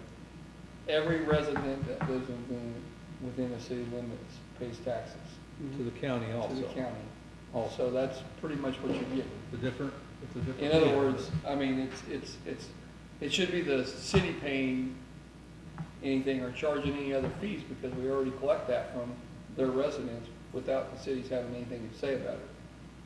Here's something else, and we're getting way off on tangents, and I don't want to waste some. But the communication tower we just put up, that benefited the community immensely. I mean, we were able to kick a lot of, not only just emergency communications, but Wi-Fi and a whole lot of things, and reducing costs for everybody. But the entire community benefit that. Whenever somebody arrests someone, the county has always took that detainee in on our dime. Is that correct, Kevin? We do. And we take care of that internally. Mound City is an example. They've always maintained their own fire department and collected taxes internally for that. Well, that separated us, but we always had an interlocal agreement where we could go in and help with fires, and we do any community as we would. Nobody would say, oh, if you didn't sign the paper, we're going to go help, But the bottom line is, it got to a point where they finally discontinued their fire department, and we come into the county. Well, now all the residents of Mound City Dave now pays a county fire tax, and he's part of that. But Pleasanton is not, Linn Valley is not, Lacey is not. right, and I'm just trying to make sense of all this. But that doesn't mean we're not going to show up, because we will, we need to. The way I look at it is, Kevin's happened to rob from another part of his department to try to make some things work, and I just trying to figure if there's a way around making that, We fully understand if that funding, it doesn't come to fruition this year. We understand it, but that's where we need to be looking toward moving. Everything else has gone up. Our fire departments, I mean, we have people there. Our police departments have all grown immensely. If we look at, compared to say 15 or 20 years ago, some like Linn Valley, well, it became into existence in '97, and they had one police officer there. Now we're looking at, on a Friday and Saturday night, 2 or 3 police officers working. That ups our dispatch services to them. And I'm not picking on Linn Valley. Everybody's done it. Everybody's grown. And communications has not grown over that last, well, realistically, 40 years probably. There's been one communications officer per shift probably for the last 40 years, I would say. And, everything else has grown except them. So they're the ones who have they've taken that back seat for so many years, and I got to grow them in which to keep them efficiently doing their job so they're not getting trampled on when things do occur.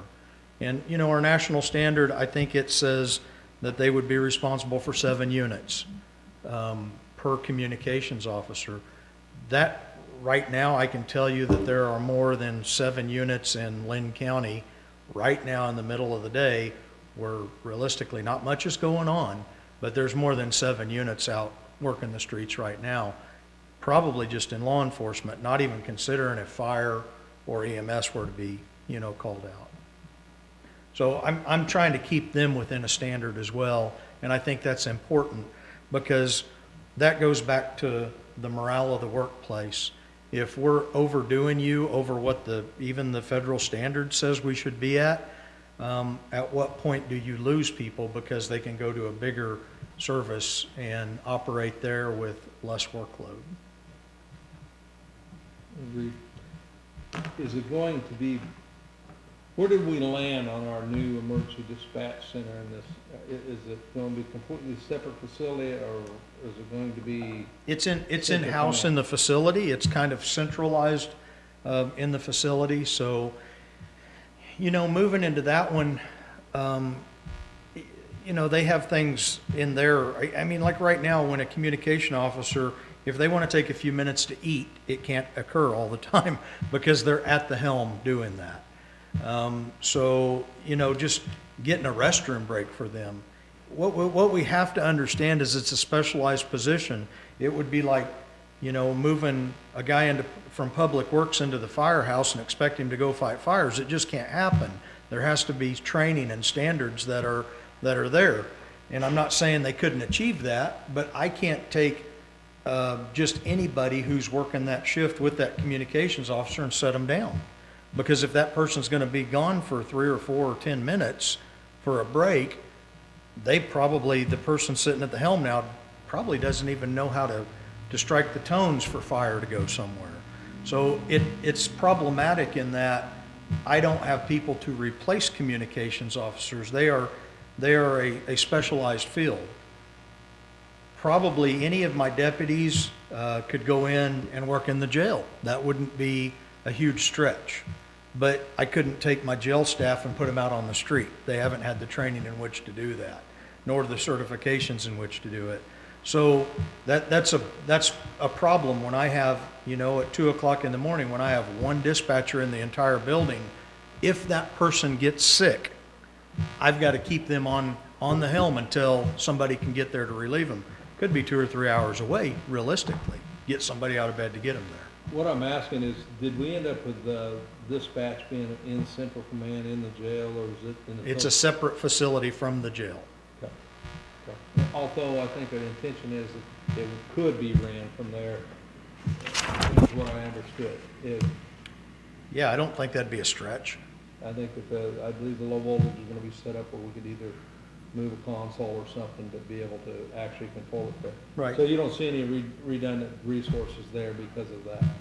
Well, I think if you were to give that consideration of, if you put both facilities, central control and communications together, you could probably cross-train some people. I think that would be realistic, that might be, a way to save maybe a little bit. If you had them all essentially in the same room. Right. Because it's a quiet room, whether it's central control or communications, it's a quiet room. There's not going to be people standing around visiting in there because it's attention to detail. Well, it's like the health field, I'm lucky to bandage a splinter, but we're the Board of Health. Right. And I'm not here telling you, no, I'm not saying that, but I am saying there was some resistance to that earlier, but it seemed like We have a pretty diverse crew of people. I don't know, I can't really step out on a limb and say there'd be anybody there not willing to cross-train, because let's face it, if you are trained in both disciplines, you're a lot more effective in the department and a lot more valuable to the department. And that's what I was going to point out, and the philosophy the county took on a few years ago is you are more valuable, you should be compensated for that. So. Yeah, that could be the case. I mean, I think when you're talking, somebody who's going to be in central control and somebody who's going to be in communications, there's probably not that much disparity in wage when you get to those situations, So, man, I think a lot of that would be pretty easy cross-training and, you know, getting people having the ability. I know now, when communications gets horribly busy, we always have, or we should always have 2 jailers staffed. I know now a lot of times that jailer will go back and assist in communications when it gets terribly busy, whether it be answering phones or whatever they can do for that communications officer, because it just gets real busy. Okay, Thank you, gentlemen. thank you. So do we need to go over, Let's get a list. We need to probably talk about Tisha's concerns and needs. She was talking about adding 2 positions, and we've now talked about that being in a part-time status. We also have learned that the COVID thing may be 2 years, and we may have to readdress that before the end of next year's budget cycle.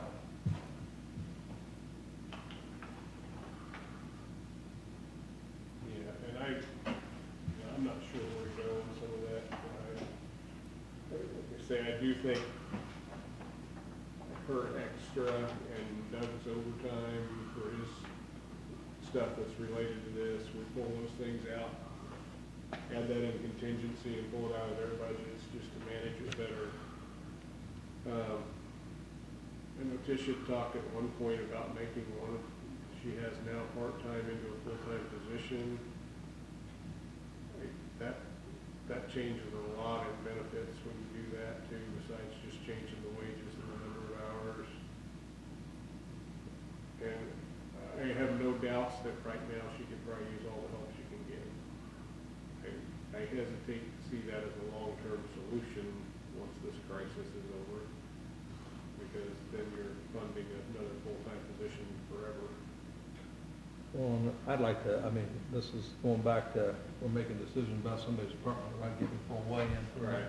So we have the time to wait and hear that, don't we? Or I think so, if we can try to get her to come over next week. I also was looking at the attorneys, because I was trying to figure out why it looked like he had more budgeted than he needed this year in salaries, but next year was so close. When I looked at his description with his, he was figuring his assistant attorney down in the contractual line, not in the payroll line, because it's a contract employee. It's still coming out of payroll. So he had added her $40,000 into his contractual. That's in his description. That shouldn't be needed. It's already covered up in the payroll section. so it's a redundant cost. Yeah. It's showing a 10% increase in that budget, currently $32,000, isn't it? So, I mean, some of that, again, you probably want to talk to him, but I know that I'm paying that person out of a payroll line, not out of contractual, and I've calculated it in where I was showing he was coming out within a few $100s of what he needed for next year with her in the contractual, so, or with her in the payroll, excuse me. Was that a 1-year contract or 6 months? I think it was just an ongoing. Yeah. Because I know we gave her benefits, right? So we have redundant costs there that we need to, why wouldn't we just reach out and say, hey, can you do that? Say, Yeah. I'll just reach out and say, hey, it looks like, here's what's going on. But yeah, there shouldn't be any reason some of that contractual couldn't come out, because that's not where she's being paid. Back to Tisha, okay, let's assume we move forward and we put together a budget for our next meeting. And we do the positions, the training, whatever, and we see specifically where we're at, so we can figure out where we're going to need to get busy trimming what, whether it's contingency windfall or whatever. what about our counselor? Is he adding a new position too? No, he doesn't Is- even do his budget, I do that one. I base that on what we have paid in the last year or so, and the extra time, because he bills us for extra time on projects outside of the normal. So this What's jail n- project is taking up a bunch of time. COVID's taking up a bunch of COVID his is time, taking too, up a because bunch we of haven't his used time. it. It's taking up a bunch of my time too. If you notice on that one, we only had 45,000 on the contractual line, but I'm estimating we're gonna spend 75 this year. So that's why I bumped that one on up next year to close to 75. But, I mean, I calculated that, he didn't. The initial increase in that budget was due to planning and zoning hearings, and I believe, if I remember correctly, there was actually, he took on some clerical things or paid somebody some clerical, like a, So what's included in his actual contract of what he's supposed to do? I mean, who's, Did I send you a copy of his? the other yeah, I day? kinda looked over, I didn't really, I think the way it's worded is things outside the normal business or something. I'm not sure what that definition is. yeah, what does that even mean? I know he specifically listed I it. get a whole lot of emails from him. here, but there is some language in there about outside of the normal duties being billed extra, and that's where a lot of those costs are. Yeah, extra billing. what else for today, Dave? So I've got, I can, let's look at like what a 0.5% COLA does. Talk to the attorney and Tisha about some of their salary lines, see if they can come in next week. Move the overtime on Doug and Tisha to contingency for next year, because we'll be able to reimburse this year.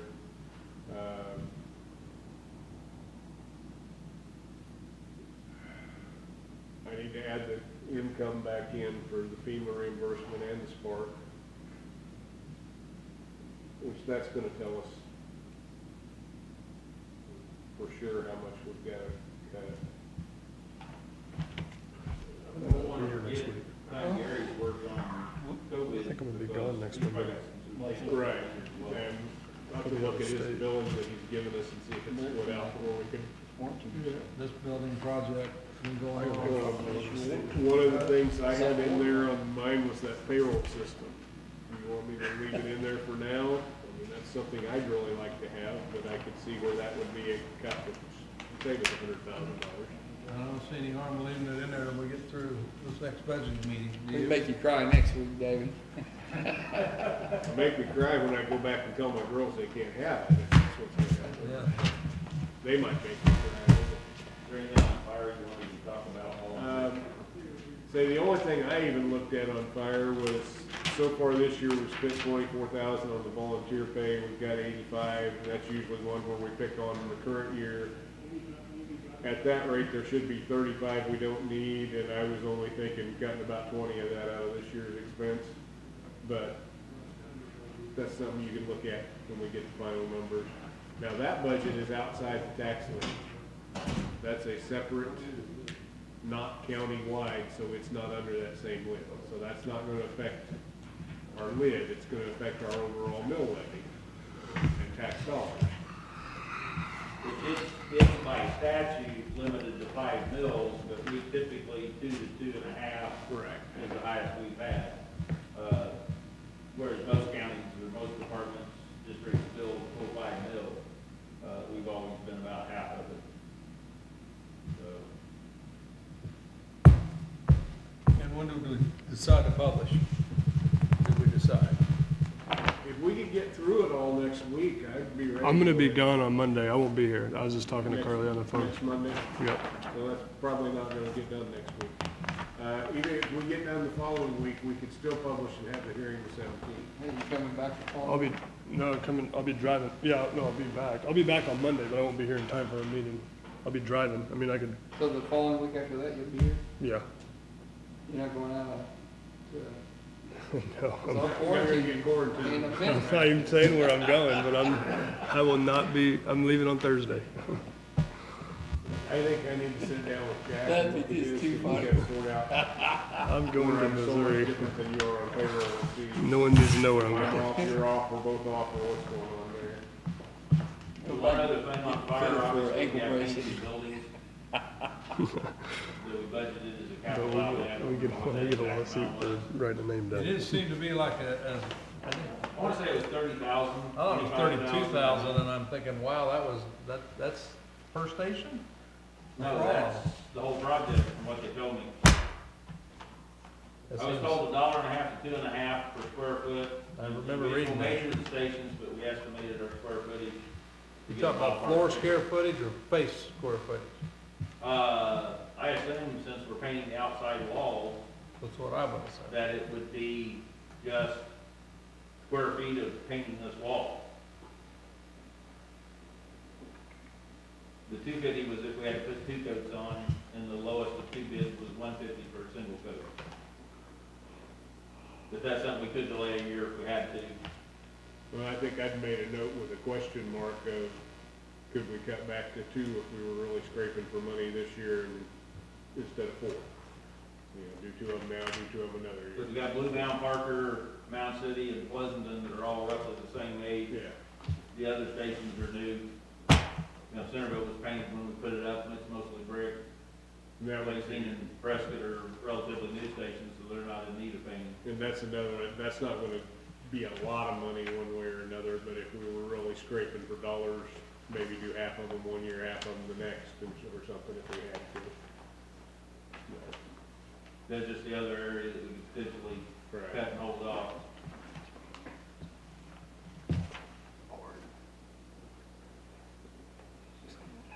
We asked some questions and kind of get some feelings and thoughts on Really? maybe consolidating that, or I know the abilities will supposedly be designed into the facility where we can consolidate that into one area, whether just by, I think it was Chris that told us, of course, a lot of these things were just side note discussions, and I don't know that I had looked into it, but I do know they had planned on being able to install a console there, plug and play type thing, and go to work, so. You know, I absolutely, I think that, that the dispatch center in the new building, probably somewhere around 400 square foot, you probably cut that down and, even look at, I don't know how much more square footage is in that central control. I've never engaged in conversation in that as far as how things could occur. What I recall, not always the best of sources, admittedly, what I recall is the architect originally was trying to work with the sheriff at the time and say, hey, this is a logical place on the facility this side, why not, and it didn't work. And I knew you had got with him, and I assumed that you kind of supported the idea that it probably shouldn't be that way. Now, I don't even know if it was discussed, but I brought it up again. Revisit a little bit, it may help us even with what we're getting to do, if we can reduce some square footage out of that other dispatch, why, that's a lot of money for square footage. Thank you.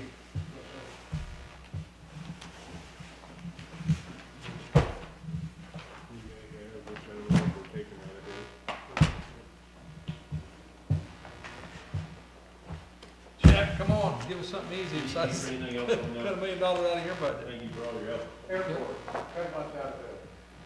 Well, it's kind of self-funded with selling the lots, is it not? No, we did put a maintenance budget in there, and if we're willing to take and pull some of the operation costs from the money that's being put aside, I think we can shave a little bit out of there. I was gonna talk to Dave. I know there's an insurance policy there down and some kind of bare roots type thing.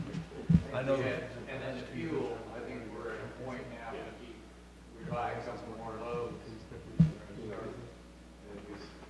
Same money. I think right now, we're at a line, it's not paying for itself. You usually have about a 10-day withdrawal. You drop that fuel in 10 days. It usually, I don't know, the county operates typically, it operates that fuel is automatically withdrawn in 10 days. If you don't turn that over in 10 days, you obviously have a negative cash flow. That's what you're saying. We got the fuel, we got the commodity, but we have a negative cash flow. And you get to a point where you're going to have enough profit that you can actually start working on a more of a positive. I think we'll have 10 lots sold, so 10 lots sold, there's a little bit of money sitting back there, we were hoping to use that to put the access roads up to the tankers. And I think if we sell 2 more lots, we're gonna have to look at that pretty seriously, because now all sides of it have been sold, they're ready for us to do.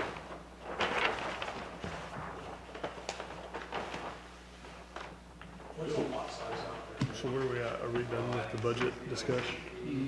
What, 80 by 80 nominally, but there's some do I different need to be sizes. available by Zoom on Monday, or? I don't think it's actually required, we have a quorum, but I would rather, typically and historically, we have anything of an important decision, we not always. I mean, I can be available, Come on, man. I can be available by Zoom or whatever. and I'll just- I'd have to put it Still on make mute, this up for but the boys will be in the car. They might be a little loud after Yeah, I didn't know I a did. 16-hour drive, but. Just an update if we're ready to move on to budget stuff. I mean, I think I've got plenty of work. Are you gonna be able to access Zoom without internet access? Yeah, I can do it on my phone. Yeah, I've done it with like CHC and stuff like that. I could, you know, and I can put it on mute and I can listen to you guys. And if I need to engage, I can unmute it and talk and whatever. I've struggled with not having internet. And I don't have to be on video either. I'll be in a car, but I have 3 resumes for county appraiser already over there, or 3 applications. I was just looking at my email, I just received another one if the by place email. is mandatory quarantine or not. That's something we need to talk about, scheduling some interviews probably before long, because our time's about out with Deb as our interim appraiser. I've talked to her several different times. At one point, a while back, she was telling me she was considering maybe applying for the full-time position, in which she'd have to go back to some more school, but she told me the other day she doesn't want to. She said it's too much. So we do have some people sending resumes in, so we'll want to get busy on that before long. Give us a timeline, are you thinking we need to do this before we get through budgets? I don't think we have time to do it before we get through budgets. Now, maybe at the same time we're doing budgets, we need to be working on it. Schedule the But appointments. we didn't really put an end date on taking those apps, but I know 1 or 2 of them that I have in so far, to me, look like they'd be more applying for a position in the office, not the appraiser with the experience and training they have. But there's 2 or 3 of them that do have all the certifications already. So I think soon we need to work on some interviews, set up some stuff on that and get busy on it. Also just got an email from Jackie Taylor that says, please let the commissioners know we will be moving to a live stream format rather than in the Mound City Amphitheater. They will get instructions via email hopefully today. So I guess she's talking about the forum this Thursday night, because that was what was scheduled for the amphitheater. So apparently that's going to be a live stream now instead. We have to do it over like what? I guess. So I'm not sure. Were you not gonna make it anyway? No, I mean that's awesome by me. You weren't coming anyway? No, I was gonna come, but I don't do very good in big public settings like that. That's gonna be difficult. So apparently that's what the plan is. I hope I can hit the mute A button. live stream is not will it not be, the candidates be present without the public? I'm Yeah, not how would sure what all she means there. I just got this email. She says rather than in the amphitheater, so I'm not sure where we're going with this. But like I said, I just got that email, so I'm not sure what's up with all that.